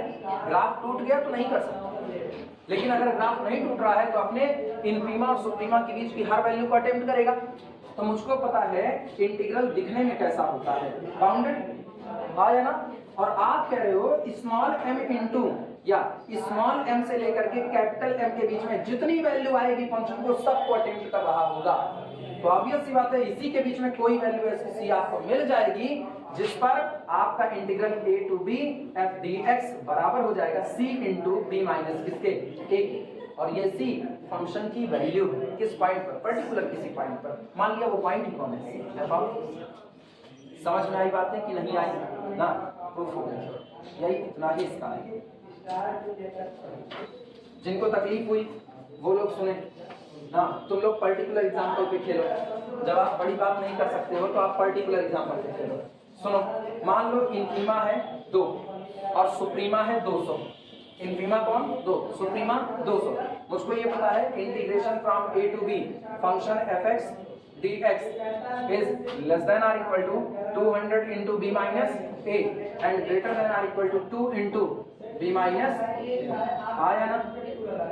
क्लियर है? अब चलो तुमको हम एक बात गारंटी देते हैं कि वो जो भी लेगा ना, जो भी लेगा integral multiple of b minus a आएगा। Guarantee they the, integral multiple of b minus a आएगा। इसका मतलब आगे जो बैठेगा तो आगे कौन बैठेगा, इंटीजर। तो 2 से लेकर के 200 तक के बीच में इंटीजर होंगे कि नहीं होंगे, 2 होगा, 3 होगा, 4 होगा, 5 होगा, 6 होगा, 7 होगा, चलते चलते 200 होगा।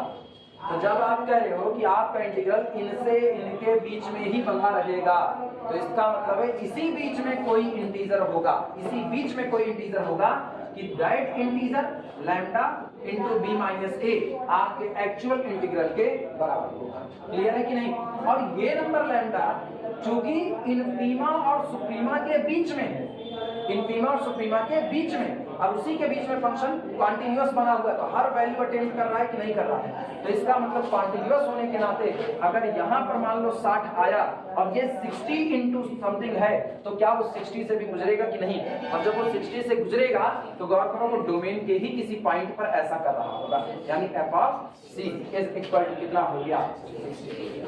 क्लियर हुआ कि नहीं? चलो प्रूफ करते हैं।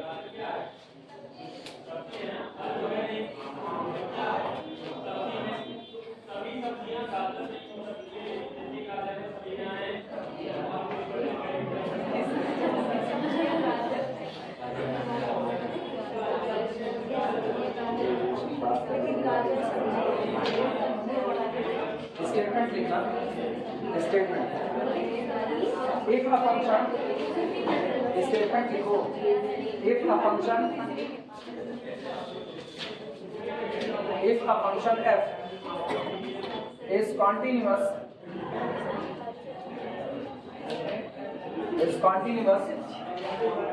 on closed interval ab, then if a function f is continuous on closed interval ab, then there exists a number, then there exists a number C in our domain closed interval AB such that integration from a to b function fx dx is equal to f of c into b minus a. ये proof, ये है fundamental theorem तो sorry first mean value theorem. दूसरी होती है generalised mean value theorem, वो दो function के प्रोडक्ट पर लिखी जाती है।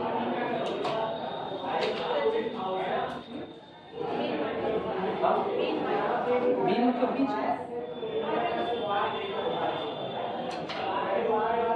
औसत, एवरेज। अरे वो हिंदी का मीन है, अरे राम गजब,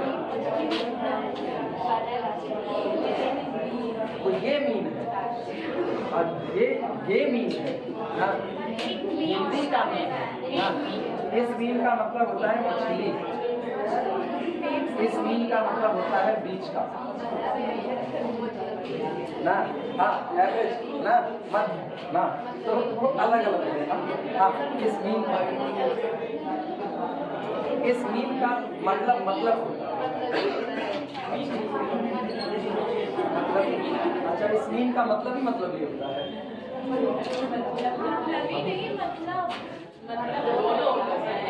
दोनों सब चलो आप लोग इससे लिखो ना, आप लोगों को आसान लगाते ये वाला लिखना। चलो प्रूफ लिखो।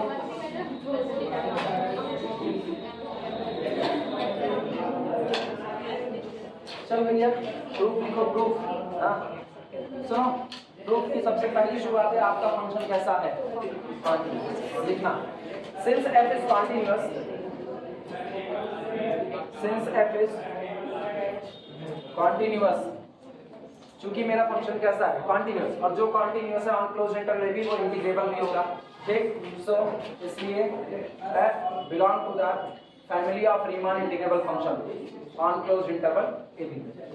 पता है f belong to r ab लिखा जाता है, बोला पूरा जाता है f belong to family of Riemann integrable function on closed interval ab। ये क्लोज्ड इंटरवल ab पर जितने फंक्शन रीमान इंटीग्रेबल है उन सब का परिवार, किसी के बीच में से कौन आएगा, f आएगा, ठीक। देन अच्छा, अब हम लोग इतना तो जानते हैं कि हम लोग बहुत पहले खूब लंबी इनइक्वालिटी साबित कर चुके हैं, हम उसका सीधा इस्तेमाल कर सकते हैं। Then small m into b minus a less than or equal to integration from a to b our function f of x dx less than or equal to capital M into b minus a, ठीक। जहां पर where small m is equal to infimum of f और capital M is equal to supremum of our function f, लेकिन किस पर, on close interval ab पर। Note करो, on close interval ab। आप कह रहे थे 1 घंटे में हो जाता है, ठीक है, हम लोगों का घंटे ना आए।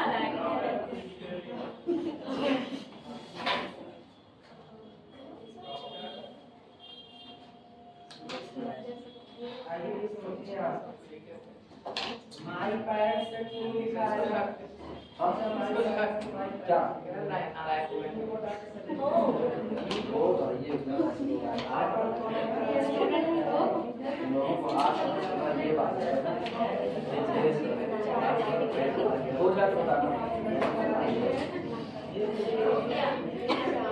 लिख चुके, लिखना therefore, इसलिए there exists a number mu belong to the small m to capital M such that, इसलिए यहाँ पर इनफीमा और सुप्रीमा के बीच में एक नंबर ऐसा जरूर आएगा जो किस तरीके से होगा, integration from a to b function fx dx खुद बराबर हो जाएगा mu times of the b minus a। जब आप खुद ही कह रहे हो ना कि जो भी होगा b माइनस a के किसी ना किसी इंटीग्रल मल्टीपल के बीच में होगा, ठीक।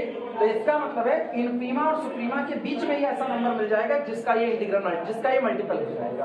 क्लियर हुआ, ठीक। अब सुनो, आप ये भी कह रहे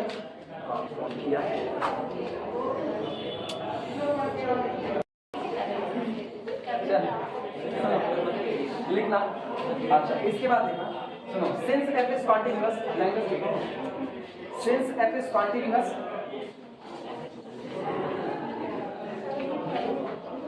सिंस एफ इज कॉन्टिन्यूअस,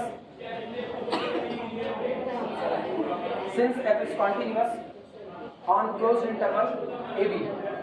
भैया एक बात सुनो, सब लोग समझना, ये मेरा फंक्शन है, कॉन्टिन्यूअस बना हुआ है, ये इसका इंफीमा है और ये इसका सुप्रीमा है, ठीक। हम ये कह रहे हैं इंफीमा से सुप्रीमा के बीच में ही कोई म्यू एग्जिस्ट कर गया होगा, निश्चित तौर पर इंफीमा और सुप्रीमा के बीच में कोई म्यू एग्जिस्ट किया होगा कि मेरे फंक्शन का इंटीग्रेशन जो रहा होगा वो b माइनस a का कितना टाइम्स हो चुका होगा, म्यू टाइम्स। लेकिन अब मुझको पता है मेरा फंक्शन कॉन्टिन्यूअस भी तो है, तो अगर मेरा फंक्शन कॉन्टिन्यूअस तो ये जो म्यू रहा होगा ना, ये मेरे ही डोमेन के किसी पॉइंट पर फंक्शन की वैल्यू रहेगी। तो अगर हम इस पॉइंट को c कहें तो इसका मतलब the value of function at c is equal to कितना होगा, म्यू। क्लियर है कि नहीं, लिखना। और ये हम तभी कह पा रहे हैं क्योंकि मेरा फंक्शन कॉन्टिन्यूअस है। यही मेरा फंक्शन कॉन्टिन्यूअस होता तो हम इस बात को ना कह पाते अगर वो डिसकंटिन्यूअस होता तो। क्लियर है, ठीक। comma it attains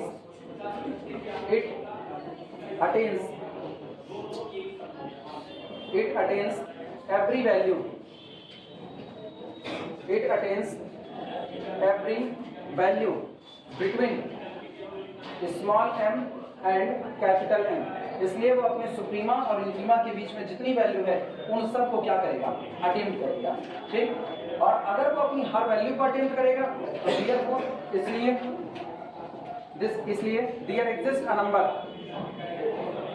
अगर फंक्शन, सोचो हमने क्या लिखा, लैंग्वेज सोचो, लैंग्वेज हम ये कह रहे हैं चूंकि मेरा फंक्शन कॉन्टिन्यूअस है इसलिए वो अपने इंफीमा और अपने सुप्रीमा के बीच मौजूद हर वैल्यू को अटेम्प्ट करेगा।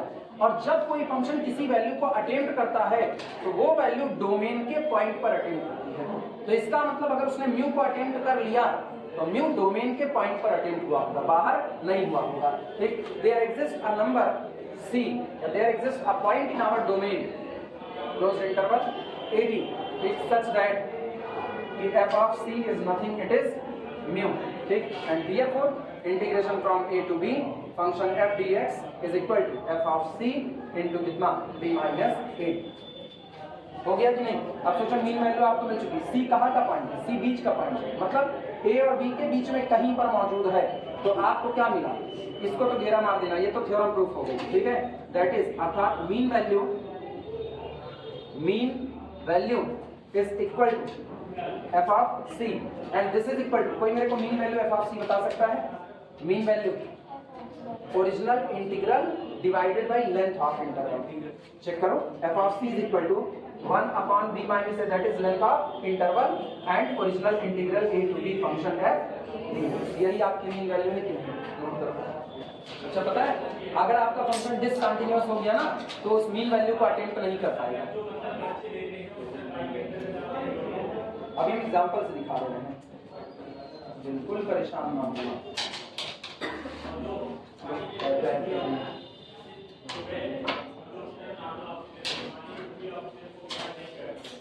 गणित का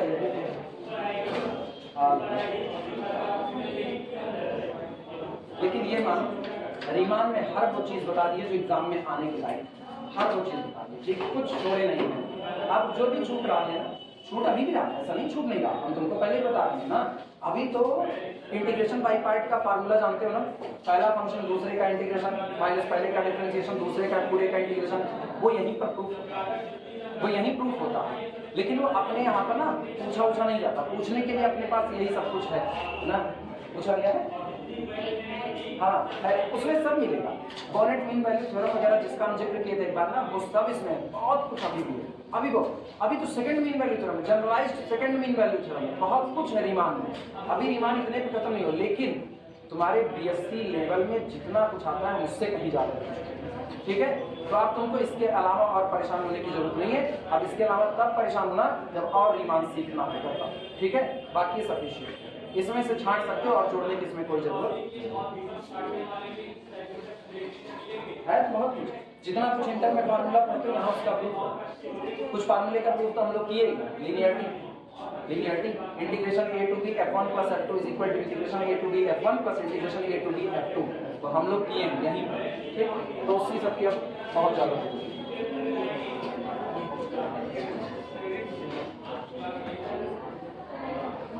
हाँ कल मीट्रिक स्पेस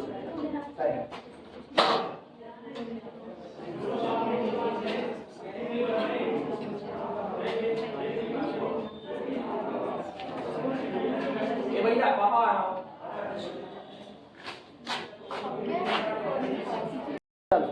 रिमार्क में लिखो, सुनो पापा सुनो, रिमार्क में तुमको बता रहे हैं अगर कंटिन्यूटी ना रही, ये तो तय हो गया फंक्शन अगर कॉन्टिन्यूअस है तो अपनी मीन वैल्यू को अटेम्प्ट कर देगा, ठीक। लेकिन अगर फंक्शन कॉन्टिन्यूअस ना रहा तो मीन वैल्यू से वो वायलेट कर जाएगा, तब उसको अटेम्प्ट नहीं करेगा। एग्जांपल से दिखा रहे हैं, लिखना द प्रीसीडिंग थ्योरम, रिमार्क में लिखो the preceding theorem,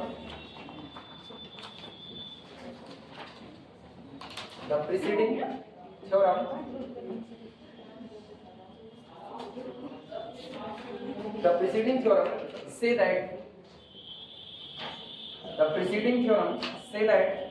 the condition of continuity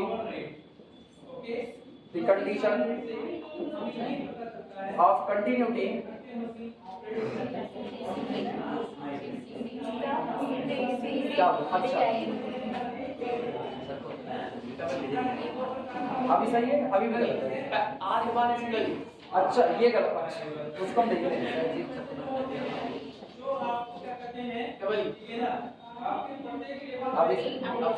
अब सही है, पता नहीं यार, हाँ तो सिंगल ही होना चाहिए था, डबल ही नहीं सिंगल ही होना चाहिए ना, डबल ही रहेगा, चेक करो सी के बाद डबल ही सिंगल ही, ये सही है, चेक करो।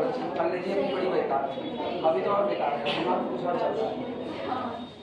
सिंगल डबल क्या है, single single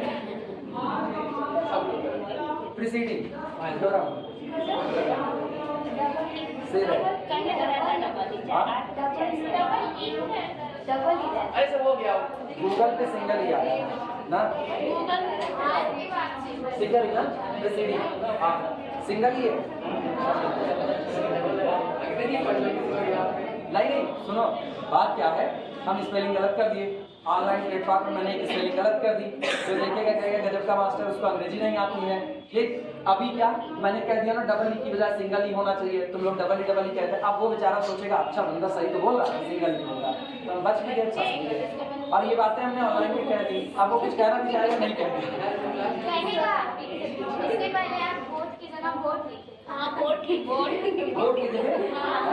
sorry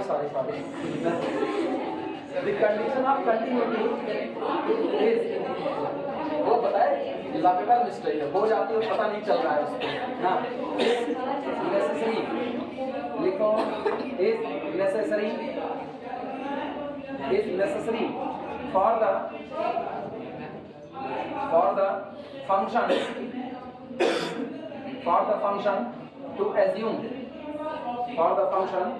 to assume its mean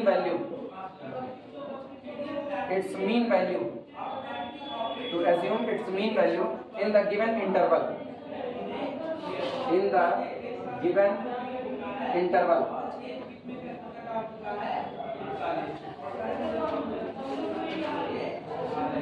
ये कह रहे हैं the preceding theorem say that, जो अभी अभी आपने पहले थ्योरम की है, ये कहती है the condition of continuity is necessary for the function to assume its mean value, function अपनी मीन वैल्यू को उस इंटरवल में अटेम्प्ट करेगा, इसके लिए उसका कॉन्टिन्यूअस होना नेसेसरी है। यानी अगर एक फंक्शन आपका ऐसा हो गया इस कॉन्टिन्यूअस, तो तय बात है वो मीन वैल्यू थ्योरम को कभी भी फुलफिल नहीं कर सकता है, इसलिए continuity is the necessary condition. Clear को ये लिखो स्टेटमेंट, एग्जांपल दिखाएं, एक एग्जांपल में जिस कंटीन्यूअस फंक्शन लेना चाहिए,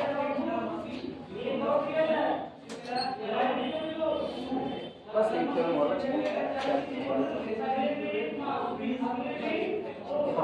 एक थ्योरम बोलते हैं बिठाया जाए।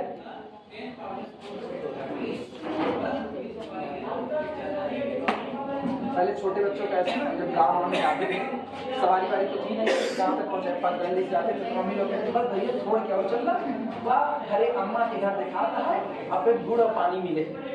तो उसी के लालच में बच्चे छोटे बच्चे चलते थे, नहीं मम्मी अब न चल रहा उनको गोदी लाता है।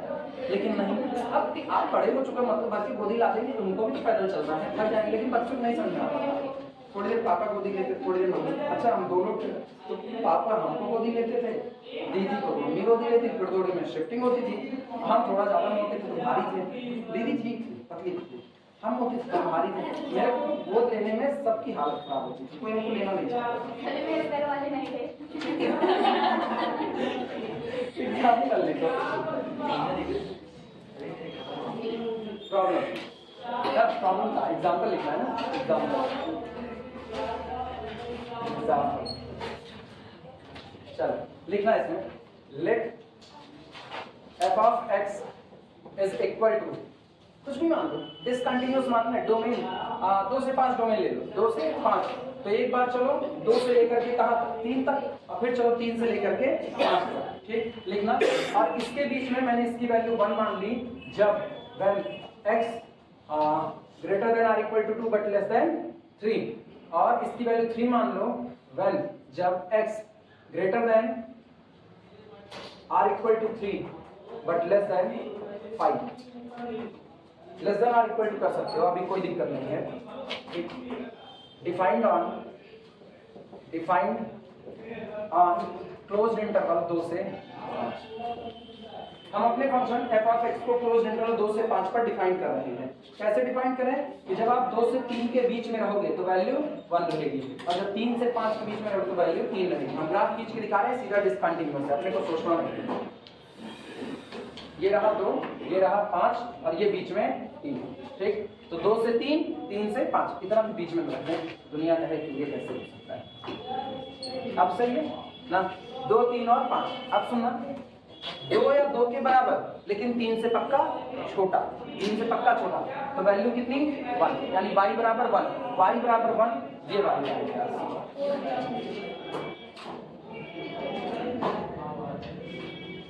क्योंकि 3 शुरू के हिस्से में नहीं, क्लियर हुआ। अब सुनना, 3 से 5 तक, 3 या 3 के बराबर, 5 या 5 के बराबर, और उसके बीच की सारी वैल्यू पर वैल्यू कितनी 3, तो y बराबर 3 यहाँ से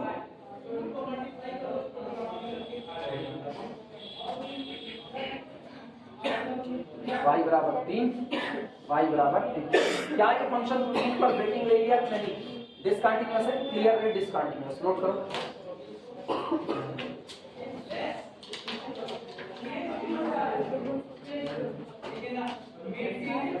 क्लियरली डिसकंटिन्यूअस, क्लियरली डिसकंटिन्यूअस। मेरा फंक्शन स्पष्ट है कैसा है, डिसकंटिन्यूअस है। और अगर ये डिसकंटिन्यूअस है तो आप इंटीग्रेट करते हैं ना, इंटीग्रेशन फ्रॉम 2 से लेकर के 5 तक फंक्शन fx dx। मुझको पता है कि अब हमको इंटीग्रेशन टुकड़े में करना पड़ेगा। ये होगा इंटीग्रेशन पहले 2 से लेकर के 3 तक फंक्शन fx dx, और फिर इंटीग्रेशन 3 से लेकर के 5 तक फंक्शन fx dx। सहमत हो सारे लोग कि नहीं?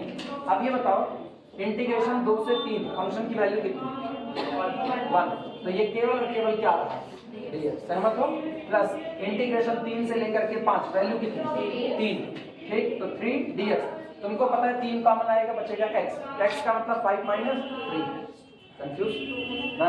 दिस इज इक्वल, इसका इंटीग्रेशन करोगे तो आएगा 3 माइनस 2, और प्लस इसका करोगे तो 3 बाहर, अपर लिमिट 5, लोअर लिमिट 2, तो 5 में से दोगे 3, 3 त्रिक का कुछ गलत हुआ, अच्छा 5 माइनस 3, 5 में से 3 है 2, 3 दूनी 6, 6 1, वैल्यू कितनी आई 7। लेकिन मीन वैल्यू देखना अभी क्या, फंक्शन अपनी मीन वैल्यू को मिस करेगा, निश्चित तौर पर फंक्शन अपनी मीन वैल्यू को अटेम्प्ट नहीं करेगा। मुझको अगर पता है इंटरवल की लेंथ क्या है, कोई मुझको इंटरवल की लेंथ बताएगा? 3 है ना। चलो तो मीन वैल्यू क्या होती है? मीन वैल्यू होती है main integral divided by length of interval, तो मेन इंटीग्रल कितना आया 7 और divided by length of interval 3, तो 7/3 इसकी मीन वैल्यू है 7/3। लेकिन क्या फंक्शन 7/3 हो भी रहा है? नहीं, फंक्शन दो ही वैल्यू देगा 1 और 3। क्या उसने अपनी मीन वैल्यू अटेम्प्ट की? नहीं, केवल डिसकंटीन्यूअस होने की वजह से। क्लियर हुआ? अभी हम लिखा दे रहे हैं, पहले ये लिखो।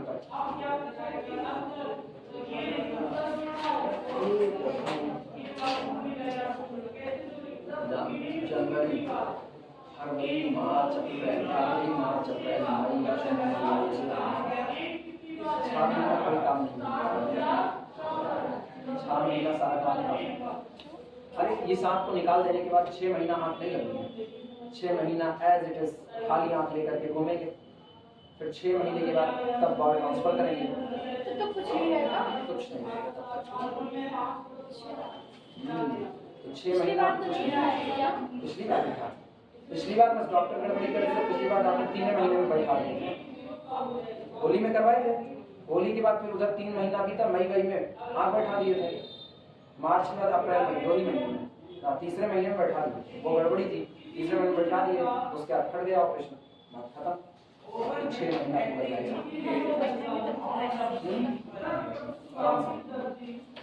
तुम लोगों को पढ़ा रहे हैं इस वक्त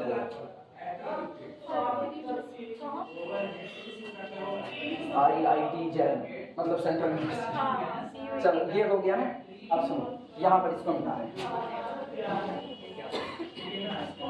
लिखना सुनो। सो मीन वैल्यू इज, लिखना सो मीन वैल्यू,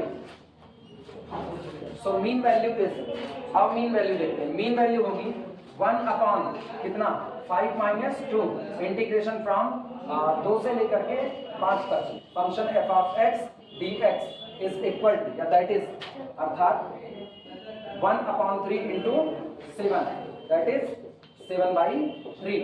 अब क्या फंक्शन 7/3 को अटेम्प्ट कर पा रहा है? तो आगे लिख देना which function fails to attempt, which the function fail to assume on the interval, which the function fail, which the function fail, which the function fail to assume on the interval, on the interval function अपने interval में, ठीक मतलब जहां integrate हो रहा है उस domain में वो इस वैल्यू को अटेम्प्ट करने में फेल हो रहा है, क्योंकि वो दो ही वैल्यू अटेम्प्ट कर रहा है, पहली 1 और दूसरी 3 बीच की कोशिश, और 7.3 मेरे ख्याल से 2 पॉइंट समथिंग होगा, वो अटेम्प्ट नहीं होगा। अगली बार ये बहुत आसानी से हो जाएगी, generalised mean value theorem, generalised first mean value theorem, ये हो जाए तो मिटाया जाए। समझ तो आया ना आज की कहानी? अभी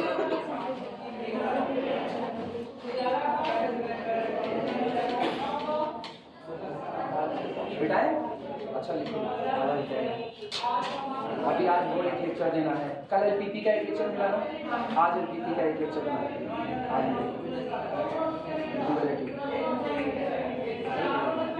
कौन सा? नहीं अभी नहीं मर्ज किया, वो मर्ज कर देते तो तुम लोगों को तकलीफ होती, जो लोग पढ़ चुके थे। पूरा डाउनलोड करना है, बेमतलब का डेटा जाता, अब मिलता कितना 2 लाइन, इसलिए नहीं मर्ज,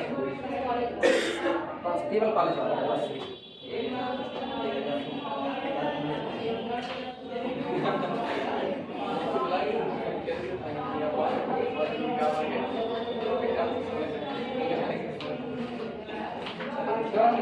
Heading is the generalized first mean value theorem. The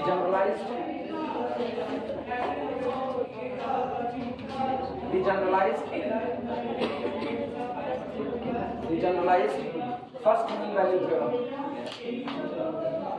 First mean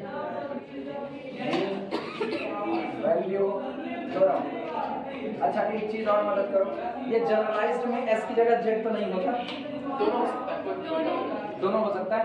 ये अमेरिकन इस्तेमाल करते हैं, ये मतलब अमेरिकन इस्तेमाल करते हैं और जेड वाला का ब्रिटिश इस्तेमाल, तो हम लोग ब्रिटेन वाले क्यों सही तो नहीं बन रहा, मतलब ब्रिटिश वाले इस्तेमाल करते हैं, कुछ दोनों सही है।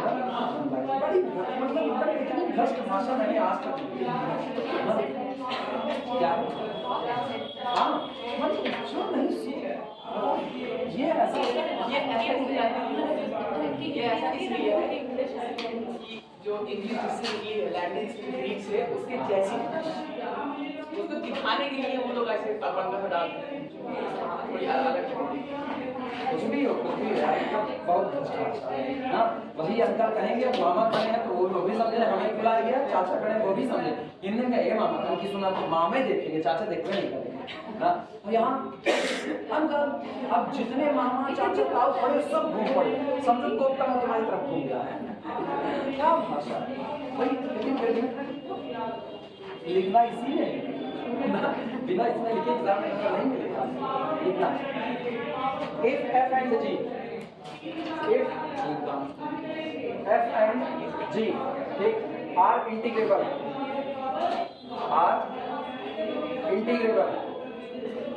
अगर फंक्शन f और फंक्शन g दोनों ही इंटीग्रेबल हो on close interval a b, आपके दिए गए क्लोज इंटरवल a b पर, एंड अब अगली वाली बात सुनना, g keeps the same sign on whole interval a b, जी पूरे इंटरवल ए बी में अपना साइन बदलेगा नहीं, या तो पॉजिटिव है तो पॉजिटिव बना रहेगा, नेगेटिव है तो नेगेटिव, मतलब जी के साथ शर्त जुड़ रहेगी ठीक।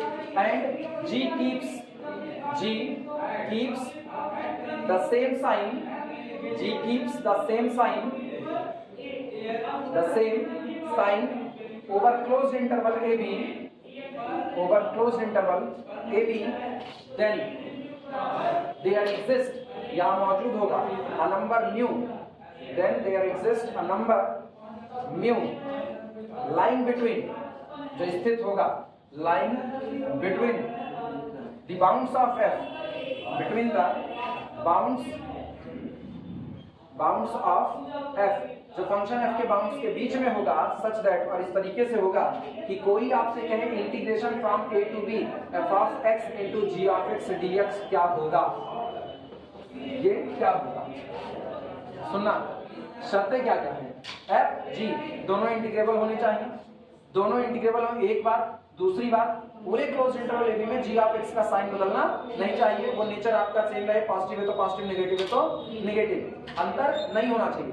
तब ऐसे केस में अगर इन दोनों के प्रोडक्ट का कोई उस दिए गए इंटरवल में इंटीग्रेशन मांगे तो आप कहना कि कुछ नहीं, इसका जो इंटीग्रेशन होगा वो integration of g of x dx from a to b, इसी का कुछ टाइम्स होगा, न्यू टाइम्स, मतलब एक नंबर आपको इनके बाउंड के बीच में मिलेगा कि इसका इंटीग्रल g ऑफ x के इंटीग्रल का क्या होगा, न्यू टाइम्स, मतलब आपको f of x into g of x को इंटीग्रेट नहीं करना, आपको सिर्फ किसको इंटीग्रेट करना है, g ऑफ x, और ऐसा नंबर खोज निकालना। क्लियर हुआ?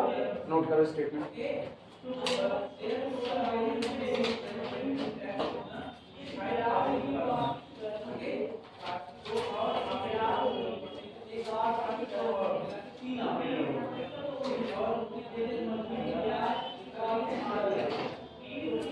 तीन चार लाइन का प्रूफ बता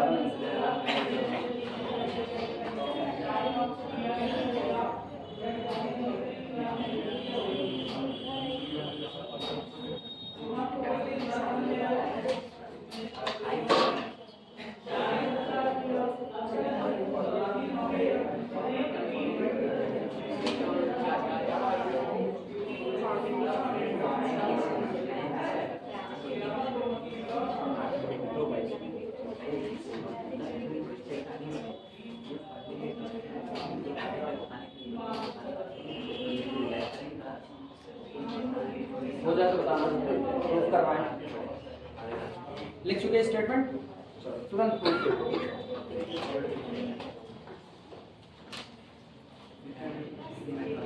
सुनो, प्रूफ एक लाइन में, एक लाइन का प्रूफ है बस।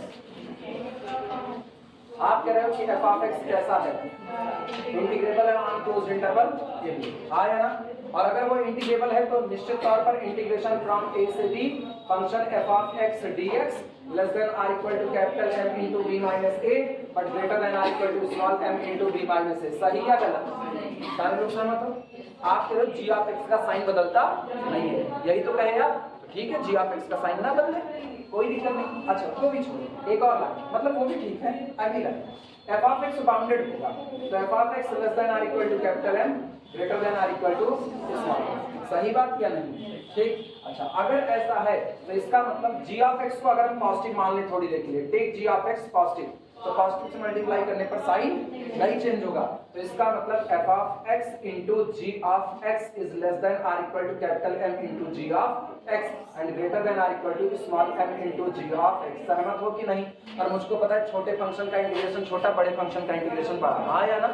तो पूरे को इंटीग्रेट कर दो, this implies that integration small m into g of x dx कहां से a से b less than or equal to integration a से b f of x into g of x क्या हुआ dx less than or equal to integration a to b capital M into g of x कितना dx। लिख सकते हैं कि नहीं? Small m और कैपिटल M दोनों कांस्टेंट हैं, बाहर खींचो तो कितना मिला? Small m into integration a से b कितना g of x dx less than or equal to integration a से b f into g dx less than or equal to capital M into integration from a से b कितना g x dx। सहमत हो कि नहीं? तुमको फिर वहीं ला करके पहुंचा दिया कि ये इंटीग्रेशन जो भी आएगा वो integration of g of x के कैपिटल M टाइम्स और integration g of x dx के स्मॉल m टाइम्स के बीच में ही बैठेगा। इसका मतलब स्मॉल m और कैपिटल M के बीच में एक म्यू आएगा कि ये म्यू इनटू दिस इंटीग्रल के बराबर हो जाएगा। हो गया? तो समझ में आई बातें? लिख डाल।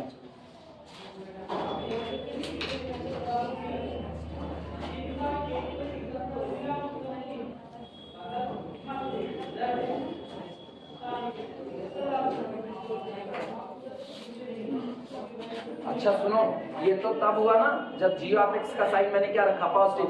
अगर g ऑफ x का साइन नेगेटिव हो जाए तभी मेरे को क्या तकलीफ है? इनइक्वालिटी का साइन पलट देंगे। क्लियर हुआ कि नहीं? तो अपर बाउंड कौन बनेगा? Small m into integration gx dx और लोअर बाउंड कौन बनेगा? Capital M into integration gx dx। कोई फर्क पड़ने वाला है? पॉजिटिव का दिखाओ, नेगेटिव की कोई जरूरत नहीं है। ठीक, वो मान लिया जाएगा। लिखना let g greater than 0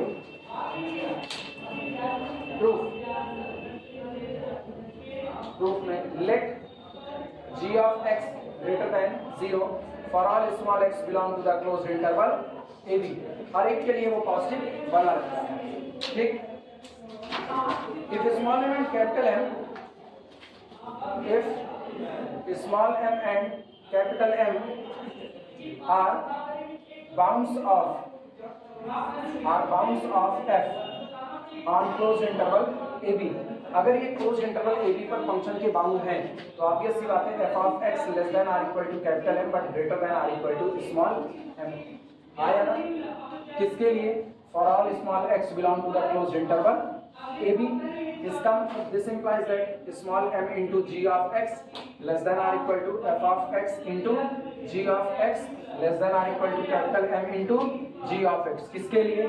for all small x belong to the closed interval ab। ये बताओ भैया, अगर यही g ऑफ x को आप नेगेटिव कर दोगे तो अब यही पलटना चालू हो जाएगा कि नहीं? पलट जाएगा यहीं से। अब दोनों तरफ का इंटीग्रेशन करो पूरे का। This implies that small m into integration from a to b g of x dx less than or equal to integration from a to b f of x into g of x dx is less than or equal to capital M into integration from a to b g of x dx। किसके लिए? for all small x belong to the closed interval a b। बस आगे वही line लिख देंगे।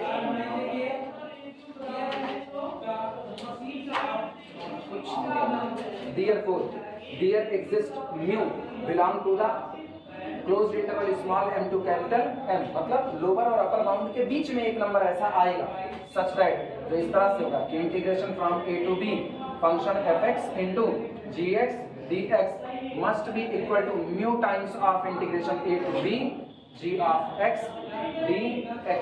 Proof हो गई भैया? थ्योरम